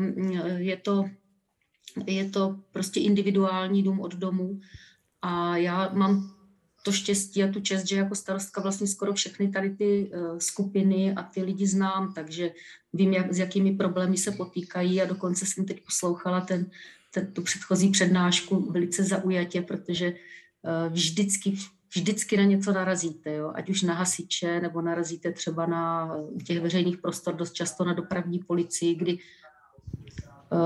všem to připadá logické, projektant řekne, že splňuje všechny normy a najednou prostě narazíte na někoho, kdo řekne, že takhle to nebude. Takže to, co jsem vám prezentovala, vypadalo hrozně jako růžová procházka růžovým sadem, ale všechny ty problémy, na které se tady naráželo, tak těmi jsme si my taky prošli. Já si myslím, že právě v té prezentaci, kterou jste nám ukazovala, byl vidět trošku i ten souboj s tím okolím, že to nebylo jenom růžové. Takže to bylo dobré, že to bylo opravdu z reálného světa. Já tady mám ještě další dotazy, které se teďka věnují trošku právě tomu, co jste nakousla, to je to technické řešení. Je tady otázka, zase se zeptám Filipa, že v panelácích bydlí tedy skoro 3 miliony lidí, to jsme zmiňovali, a v budoucnosti nastane reálný problém s tou životností. Jakým způsobem je toto možné řešit? Jak je to skutečně s tou životností těch paneláků? Protože bavíme se o prefabrikované betonové stavbě. Jaká je tam ta životnost? S čím se můžeme u těch paneláků setkat za dalších 30 let té životnosti? No, to je dobrá otázka, nevím jestli na mě. My jsme se podíleli na řadě výzkumů, kde jsme dokonce měli jako kolegy jako statiky a stavaře z fakulty stavební a vlastně na to nemám úplně jednoznačnou odpověď. Jo. Jako víme, že to nespadne prostě pozejtří a že to nespadne ani za pár let a asi ani za pár desítek let. To pana inženýra. A teď ještě, já to nechci úplně jakoby, jako zlehčovat, jo, ale je samozřejmě otázka mezi tím, jestli to spadne legislativně, anebo jestli to spadne fyzicky. Jo, protože prostě, když se projdete tady, vylezete ven na Karlák, tak prostě jako většina těch domů je podle platné jako legislativy prostě spadla z hlediska statiky, protože prostě nesplňujou, jo, ani náhodou. Jo, hala hlavního nádraží je asi 10krát podimenzovaná, vůbec nemá držet ta konstrukce kovová s tím sklem tam, jo. Ale protože prostě už tam stojí strašně dlouho a prostě dlouho nespadla, tak prostě se k ní přistupuje jinak, než byste to stavili dneska. Takže jako, a to je něco, s čím se potýkáme jakoby u spousty věcí. Jo. Čili ta otázka jako zní, od kdy vnímáme, že je něco jako nebezpečný, od kdy vnímáme, že to je jako funkční, a to je to spíš jako vlastně společenskoprávní. Mnohem dřív narazíme na nějakou společenskoprávní otázku tohodle, než to, že fyzicky ty domy budou padat. Jiná věc je, že existují skutečně nějaký dokumentovaný případy jako velmi nešetrných zásahů statických do těch nosných konstrukcí, který jako skutečně hrozí nějakým průšvihem, ale zase to není plošně zdokumentovaný. Dneska už se na to hledí poměrně jako dobře i z hlediska povolovacího procesu. Když teda vezmu tohle, co zmiňuješ, tak pokud se teda ten panelák dostane do té legislativní neživotnosti, podle papíru už spadnul, tak pak nastane problém s rekonstrukcí, protože budova nebude splňovat nějakou normu, nebo podle papíru už není možné ji opravit a podobně. Je tam něco takového, že pokud teďka budu čekat s tou rekonstrukcí, tak se můžu dostat do stavu, kdy už mi to nikdo nepovolí? Něco takového tam hrozí? To teď jakoby fakt hodně spekulujeme. Co já jsem si odnes těchto všech debat je, že teď není na nejbližší prostě generaci jako tohle problém a téma k řešení a skoro bych jako měl pocit, že jako pokrok a možnosti technologického řešení a schopnosti je dovolit budou jako rychlejší než degenerace těch konstrukcí. Jo, to je můj takový jako závěr, který vůbec nikomu negarantuju. Jo. Dobře, paní Dittrichová. Já bych tady k tomu chtěla dodat, že jako řada z těch rekonstrukcí se týká hlavně toho obalového pláště, toho jeho zateplení a eventuálně se nechá, aby ty lidi se pohádali na té schůzi, jak to nabarvějí.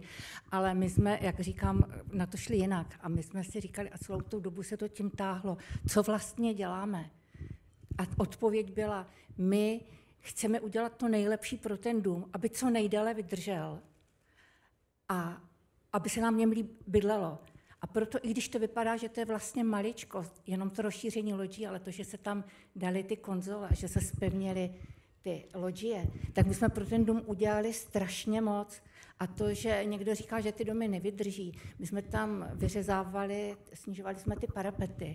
A mnoho lidí říkalo, musí se zateplit ty loďie, protože... Já se umím, abyste se nehrála s tím mikrofonem. Jo, protože v těch panelech uvnitř je nějaká izolace a za těch 50 let ta izolace degradovala. Ale my jsme je vyřezávali a ta izolace vůbec nedegradovala, ona je naprosto neporušená. Takže když se o ten dům budeme dobře starat, proč by tady nemohl být i dalších 50 let? Doufám. Tak máme nějaký dotaz z publika? Polovina z vás říkala, že byli na sídlištích, tak prosím, tak v druhé řadě. Vítejte v kempu. Dobrý večer. Já jsem taky předseda bytového SVJ na sídlišti Červený vrch v Praze 6 a mám otázku na paní Drápalovou ohledně té vodní struktury nebo té šedivé vody, deštivé vody. By mě zajímalo, jak to řešíte technicky v těch domech, protože ty domy nemají pochopitelně okapy, ale mají svody nepochybně dovnitř toho domu. Jak toto bylo řešeno u vás? Děkuji.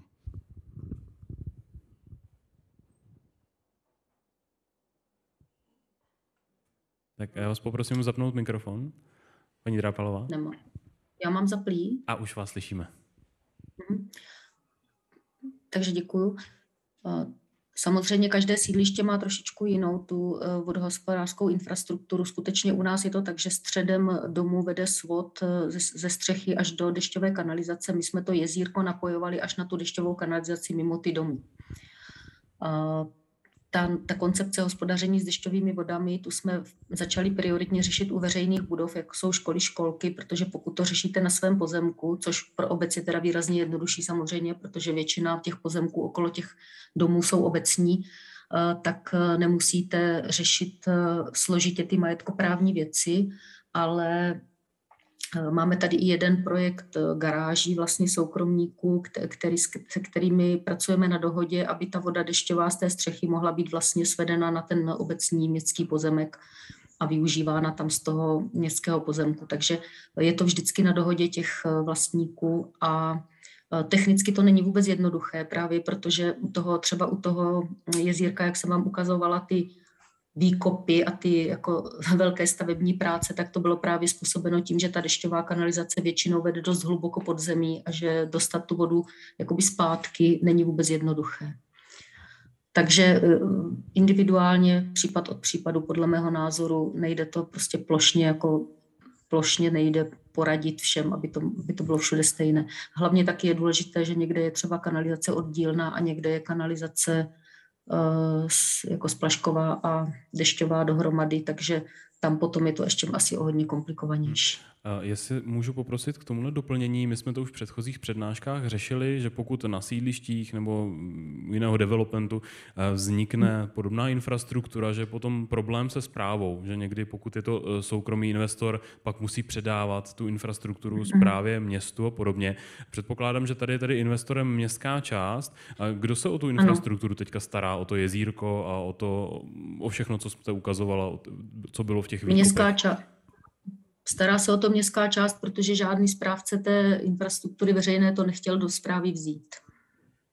A dost často se s tím setkáváme, když děláme něco, co není úplně standardní, tak nám to odsouhlasí ty městské firmy jenom s podmínkou, že si to převezmeme do správy sami. Děkuji, to jsem trošku potvrdila, to, co jsme tady už viděli. Je tady další otázka, která směřuje k tomu, co na sídlištích bývalo v minulosti a vlastně to tam vídáme i teďka. To byly takové ty domy služeb, to byla taková ta horizontální budova placatá vedle těch věžáků, budovy, které se postupem času zabalily do nánosu vizuálního smogu, občas je tam večerka, občas je tam posilovna, občas je tam kdo ví co. A ty budovy se staly problematickými. Pak jsme tady ale viděli na těch příkladech, že je možné do těch sídlišť ten parter nebo ty služby zase nějakým způsobem přidat. Proč ty sídliště, proč ty domy služeb na těch sídlištích zašly a proč teďka zase hledáme způsob, jak tam něco podobného vrátit? V čem to vězí? Filip se tím určitě zabýval. No, to je zase jako poměrně složitá otázka, jo, z hlediska nějakých jako příčin a zase bych rozdělil bych ty jako nějaký historický periody, kdy se to stalo a rozdělil bych prostě jako větší města, menší města. Ale jako kdyby obecně prostě to, jakým způsobem to sídliště bylo postavené, tak není úplně jako z hlediska toho, že je kombinace prostě jako samostatných bytových domů od přízemí až nahoru zpravidla a vedle nějaký dům služeb, který je prostě jako nízkopodlažní jednopatrový, tak vlastně neúplně dobře jako naplňuje společenskou poptávku po prostě městském bydlení. A to trochu jsme tady nakousli v té debatě o přízemí. V momentě, když mám nějaký intenzivní místo prostě městského náměstí nebo jádra, kde je nějaká vybavenost, tak zpravidla nechci bydlet v přízemí, protože tam je bezprostředně nějaký jako aktivní veřejný prostor. A z druhé strany prostě jednopodlažní budova, která má v sobě služby, není úplně jako nejhospodárnější využití tohoto území, protože prostě má tam nějakou střechu, která ale prostě má jenom jedno podlaží prostě z hlediska environmentálního všeho možného. Takže jako úplně jako logický je, že jako optimální řešení je, že jsou domy, které mají v přízemí nějaký aktivní parter, který komunikuje s tím veřejným prostorem. Na těch nejživějších prostranstvích, na těch míň tam přirozeně bude nějaký bydlení vždycky. A ten je doplněný prostě ve vyšších patrech nějakou polyfunkcí. To je prostě jako polyfunkční městský bydlení a městský domy je prostě jako standard a je to něco, co by jako bohdá se mohlo a mělo odehrát v rámci těch lokalit sídlišť. A teď jako těch důvodů, proč ty domy nějakým způsobem jako přestaly fungovat, těch je prostě celá řada a jsou jako velmi individualizovaný. Často je to prostě jako velmi specifická privatizace a prodej těch domů. Často je to jako velmi nešťastná prostě organizace, jako interiéru a vlastně jako provozní uspořádání takového objektu, kdy prostě tyhle domy jsou postavený na tom, že je tam nějaký zásobovací dvůr někde ze zadu, pak je to vlastně jako složitá logistika, přitom dneska prostě každá hospoda a jako ve městě funguje, jak přes dodávka, zastaví velej sudy s pivem, ty tam odvezou, vlastně je to jako strašně jednoduchý a tady je to složitý, ty prostory jsou zpravidla někde ještě nějaký zvýšený, čili jako nekomunikují s tím partnerem, jsou často otočený někam jinam, protože ten, kdo tenkrát projektoval tu modernistickou vizi toho sídliště, jak si představil, že ty lidi budou chodit někudy, ale oni ku podivu chodí po té ulici, kde zároveň jezdí ty auta, takže ale tam je ten obchod jako ze zadu, protože tam je ta zásobovací rampa. Přestavět je to samozřejmě strašně nákladný. Jo, čili těch jakoby důvodů, proč ty věci, jako často jsou ty obchody prostě, jo, jakože když se podíváte na takové jako typický projekty, který my jsme třeba měli v jednotlivých sídlištích, no tak prostě hospoda je ve druhém patře někde nahoře po Pavlači za roh, no tam prostě nefunguje. Tam musí být tam, kde chodí ty lidi, kteří vidějí, že to tam voní a cinkají tam ty půl litry a tak si tam sednou, když prostě jdou z práce nebo se tam chtějí s někým potkat. Jo. Čili těch důvodů je jako celá řada a je to samozřejmě jako velký potenciál těch sídlišť, protože to je prostor pro změnu, který jako v místě, který už je zpravidla zastavěný, dneska v nějakém neúplně vhodném stavu, takže jako ideální vlastně jako místo pro proměnu. Děkuju. A tady máme dotaz v první řadě. Já bych měla dotaz na paní Dittrichovou a úplně stejný dotaz i na pana Pavlištu. Jestli můžete říct každý ze svého pohledu, co na tom procesu bylo nejtěžší. Jestli to byla ta komunikace, povolení, cokoliv dalšího. Paní Dittrichová? Tak samozřejmě ta komunikace s těma vlastníkama není jednoduchá. Tady jste zmiňovali ten film Vlastníci. Někdy jsme si říkali, že to byl jenom slabý čajíček. A přitom z těch 16 lidí to 13 podporuje ten projekt. Ale prostě stačí ta menšina a když je dostatečně usilovná a bohužel jako to naše právo a správní řízení těmhletěm lidem nahrává. Oni nemusí nic dokazovat, oni můžou přijít s nějakým naprostým nesmyslem a je na nás, aby jsme dokázali, že to není nesmysl. Jo? A tak to bylo strašně obtížné. A taky právě, že tam ta menšina byla, tak my jsme nemohli jít do těch odvážnějších řešení, které bychom strašně rádi udělali, které by nám strašně pomohly, na které bychom vlastně, nejenom, že by nám zlepšili to bydlení, ale my bychom na nich teď i zbohatli. Jo? 9 metrů čtverečních, co ta loďie původní byla a připojila, nebo 10 metrů připojila by se k tomu bytu, tak ti lidi by vlastně by se zhodnotili ty jejich byty. Ale přesto tam byla ta tvrdá opozice, že ne, a to na tom bylo to nejtěžší. Pane Pavlišto? No, já nevím, já jsem architekt a těch zklamání je hodně, že jakoby v té naší praxi, jako každý ten projekt je, jako my pracujeme hodně jako pro města, pro obce a tam jakoby ten investor takový jako vlastně nějaký, to jsou často mnohem těžší momenty. Ale tady teda jsem měl dojem, že v tu chvíli, kdy teda opravdu prošlo to odvolání a jakoby vzal to ten nadřazený úřad, tak jsem si myslel, že už to nebude pokračovat. Vydala nebuďte zklamaný z toho, že jsme neudělali všechno. Ne, já nejsem vůbec zklamaný. Doufám, že tak nepůsobí. Ono to určitě smysl to mělo. Mě se lidi dost často ptají, jestli bych do toho šla znova. Těch 7 let bylo opravdu dost perných. Ale já bych do toho šla znova. Ten smysl to mělo. Představte si, že 13 lidí je spokojených. Já dostávám teď fotografie, zrovna před chvílí jsme dostali fotografie, jak si pořídili nový ten nábytek na tu loďi, jak si to tam zařídili. Jo, to tak zkvalitnilo. Je to vlastně pár centimetrů nebo pár desítek centimetrů, ale to úplně změnilo ten byt. A z těch 16 lidí si 5 lidí udělalo zásah do těch parapetů. Viděli jste, co to udělalo vlastně ten průhled. Najednou ten pokoj, který má rozměr 6x4 metry, je to opravdu dost nepříznivý na to zařizování, tak on se najednou rozšířil do té zahrady a vůbec jako do toho okolí. Je to velký rozdíl v kvalitě toho bydlení. Ten projekt váš byl, mně přišlo, že jako si zasloužil celkem pozornost, že jako zaujal, že to bylo něco, co doteď chybělo, že najednou to je něco osvěžujícího, zvlášť právě pro ty domy. Vy jste zmiňoval na začátku, že to je nějaký typový dům, že jste nějaké T něco, jako zvláštní číslo. T08B, no. Přesně tak. Ty paneláky, ty různé typy a ty sídliště jsou někde evidovány, vlastně víme, kolik jich třeba podobně bylo a tak dále. paneláky se stavily, aby usnadnili výstavbu, aby ji zrychlili, aby ji zefektivnili a podobně. Není na místě udělat něco, nějakou paralelní databázi toho, jak se dají ty jednotlivé typy nějakým způsobem rekonstruovat, aby usnadnili přístup k těm rekonstrukcím, nějakou databázi, kdyby třeba zrovna ten váš projekt byl vedený u toho typu domů a usnadnil potom cestu těch majitelů dál? No jasně, jako když někdo bude chtít udělat, tak my rádi jako k tomu poskytneme podklady, ale my máme architektonickou praxi, my nebudeme vytvářet žádný databáze. Naopak my jsme tehle ten projekt nebo tohleto řešení zaregistrovali jako užitný vzor a jako budeme samozřejmě rádi ho nabídneme dalším potenciálním zájemcům, ale jako považujeme ho za naše know-how. No, to je samozřejmě v pořádku. Prosím, můžete reagovat. Já bych to jedině uvítala za všechny předsedy SVČ, protože já jsem si připadala, že jsme na to sami.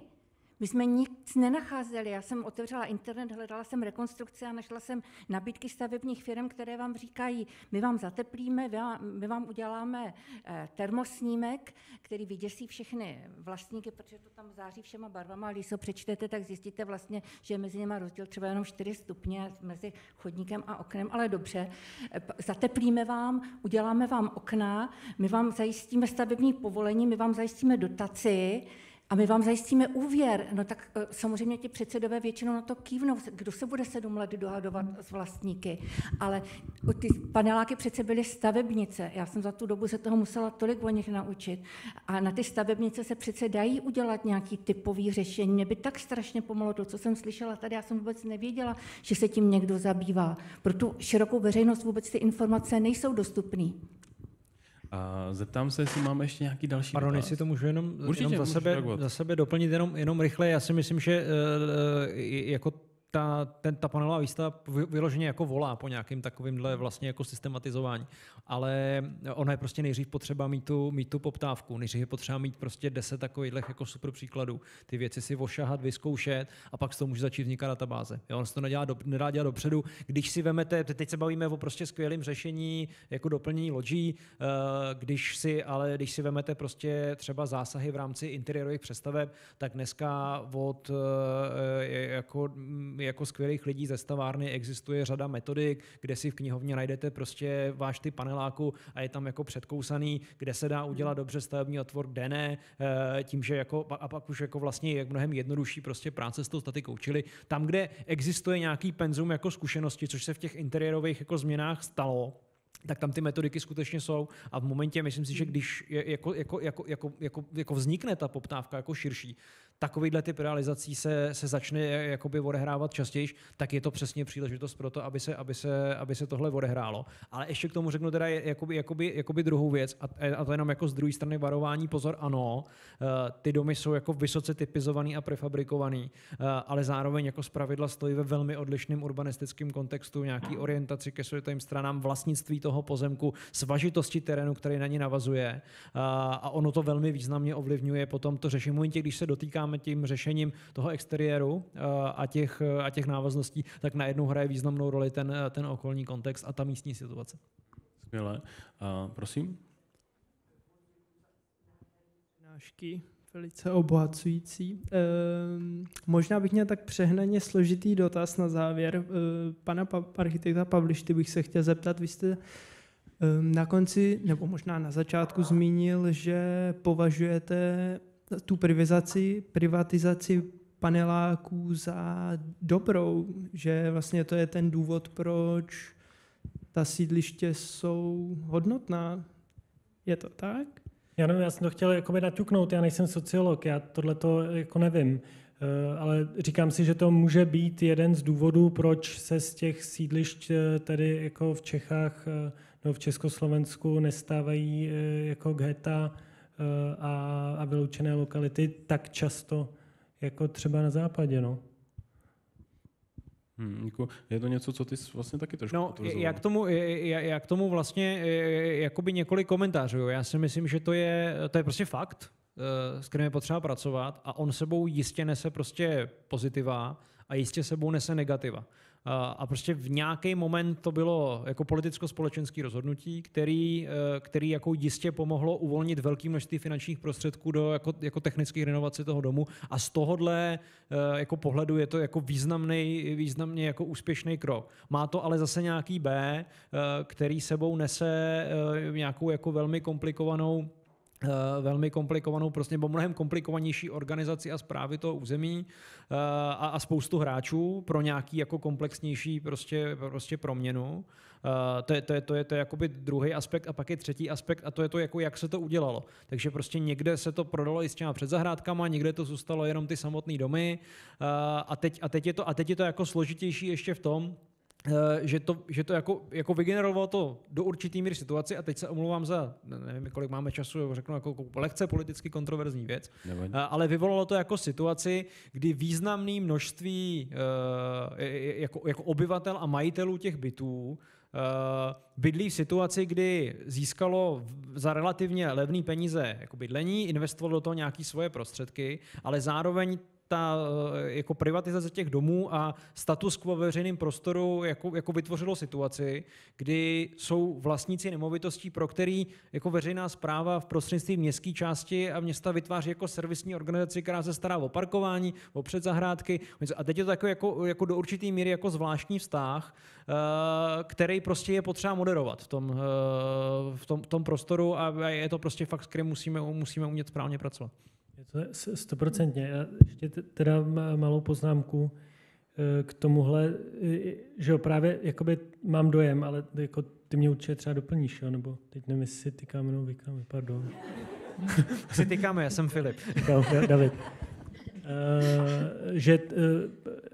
Že ty sídliště na tom západě, kde prostě to zůstalo v majetku té obce nebo té samosprávy, tak tam prostě se s tím dá pracovat mnohem jako razantněji a mnohem dynamičtěji a mnohem jako vlastně třeba lépe z některých jako dílčích pohledů, právě třeba z pohledu architektury. Ale na druhou stranu tyhle ty místa taky podlíhají jakoby nějakému tomu sociálnímu inženýrství, že různýma subvencema a různýma jako umělejma zásahama se tam dostane jenom určitá skupina obyvatel a právě díky tomu se z toho jako stávají ty geta.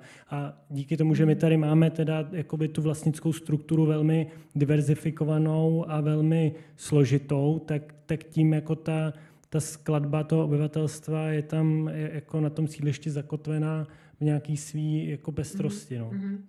Ale, pardon, jenom nejsem sociolog, neumím to vysvětlit dobře, ale jenom bacha. Jo? Jako to, co na jednu straně jako v lokalitě, která je na tom dobře, která je atraktivní, vede k tomu, že skutečně se ta atraktivita jako podržela a ty SVčka tam jako investovaly svoje vlastní prostředky, tak to samé vlastnické jako rozdělení vede v jako velmi komplikovaném severočeském malom městě k akcelerování biznisu s chudobou, kde jo, čili má to prostě svoje jako má to svoje aspekty z různých stran. Ještě paní starostka chtěla reagovat. Prosím, paní Drápalová. Děkuji. Já bych k tomu chtěla jenom připodotknout, že si myslím, že hodně důležité je, aby ta skladba byla pestřejší než jenom jeden typ bydlení. Buď jenom obecní, nebo jenom družstevní, nebo jenom vlastnické. Není dobře, protože třeba to vlastnické bydlení na jedné straně vede k tomu, že lidé třeba mají zájem do toho svého majetku investovat, i když to nemusí být pravda vždycky. Když máte 100bytový dům, tak tady paní Dittrichová mluvila o 16 a jak se vlastně našlo i u nich třeba 3 nebo několik, kteří s tím mají problém, tak když máte 100bytový dům, tak se vám tam 100% najde někdo, kdo s tím má problém. A nebýt té úpravy občanského zákoníku v roce 2014, tak spousta SVček byla úplně totálně zablokovaná. Jeden byt jim tam mohl blokovat tu investici. To je jedno riziko. A druhé riziko je, že i když je ta lokalita relativně atraktivní, třeba jako Brno, tak spousta těch vlastníků vlastně ten byt používá jako investici, pronajímá ho dál a sám v něm nebydlí a bydlí třeba někde kousek za Brnem v rodinném domku a pak už ta jeho motivace ten samotný dům třeba vylepšovat, anebo dokonce už vůbec to okolí ho pak už vůbec nezajímá toho vlastníka. Takže jsou tam i v tomto případě různá rizika a já si myslím, že každý ten typ toho vlastnictví nějaká rizika sebou nese a jedině pestrá skladba složení které vlastně jakoby částečně ty rizika dokáže eliminovat, tak může fungovat. Jo? Rozhodně si nemyslím, že ani jeden typ vlastnictví je úplně samospásný. Tak můžete na závěr stručně reagovat? Já jsem jenom chtěla tohleto potvrdit, že opravdu ta ochota těch vlastníků investovat do toho bydlení je strašně malá. A pořád jsou zvyklí na to, že jako z toho společného se dostane něco, ale kdybychom měli říct, dáme si do toho každý třeba 10 000 a dostanete plochu, která odpovídá 300 000, tak to by byl velký problém. A my jsme to financovali taky zase zajímavým způsobem, že jsme si neříkali, kolik máme peněz, ale řekli jsme si, kolik peněz můžeme získat. A my jsme ty peníze získali zajímavým způsobem, že my jsme se nejdřív utratili. Z toho, co jsme měli, jak jsme nejdřív utratili, my jsme zainvestovali do modernizace technologie v naší kotelně. Máme vlastní kotelnu a my jsme tím uspořili dost peněz a ještě jsme vyjednali si a opakovaně vyjednáváme dobré podmínky na dodávky toho plynu, dokonce teď, teda nevím, jak to bude vypadat, ale máme zafixovanou úplně skvělou cenu do konce roku 2023 a jestli se nám to podaří udržet, nevíme. Ale my jsme tím uspořili na těch službách takovou částku, kterou, když jsme si potom domluvili jsme se s vlastníky, že jim nebudeme jako o ně snižovat ty zálohy, ale že to dáme do fondu oprav. Takže oni vlastně teď platí stejně, jako platili v roce 2015 zálohy. Vůbec nemají větší náklady a přitom všichni dostali skoro 7 metrů čtverečních navíc plochy. Takže takhle jsme to zafinancovali. Ale kdybychom měli někomu říct, pojďte, dáme peníze, nedají. Ale všichni rádi dají peníze na to, že si postaví garáž na chatě třeba. Ale překvapuje je, že bude něco stát nějaká oprava v domě. Tak já vás poprosím o krátký potlesk.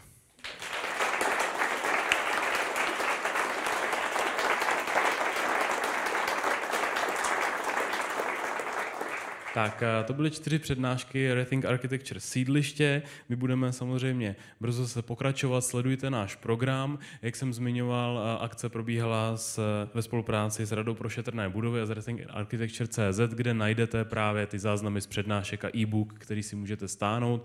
Hostům ještě jednou moc krát děkuju za skvělé přednášky a skvělý input. Jsem moc rád, že jsme tady měli tyhle ty příklady z praxe a doufám, že podobně zajímavá přednáška bude zase následovat. Takže ještě jednou vám děkuju a děkuji vám za to, že jste byli v kempu. Užijte si případně výstavu a mějte se hezky. Nashledanou.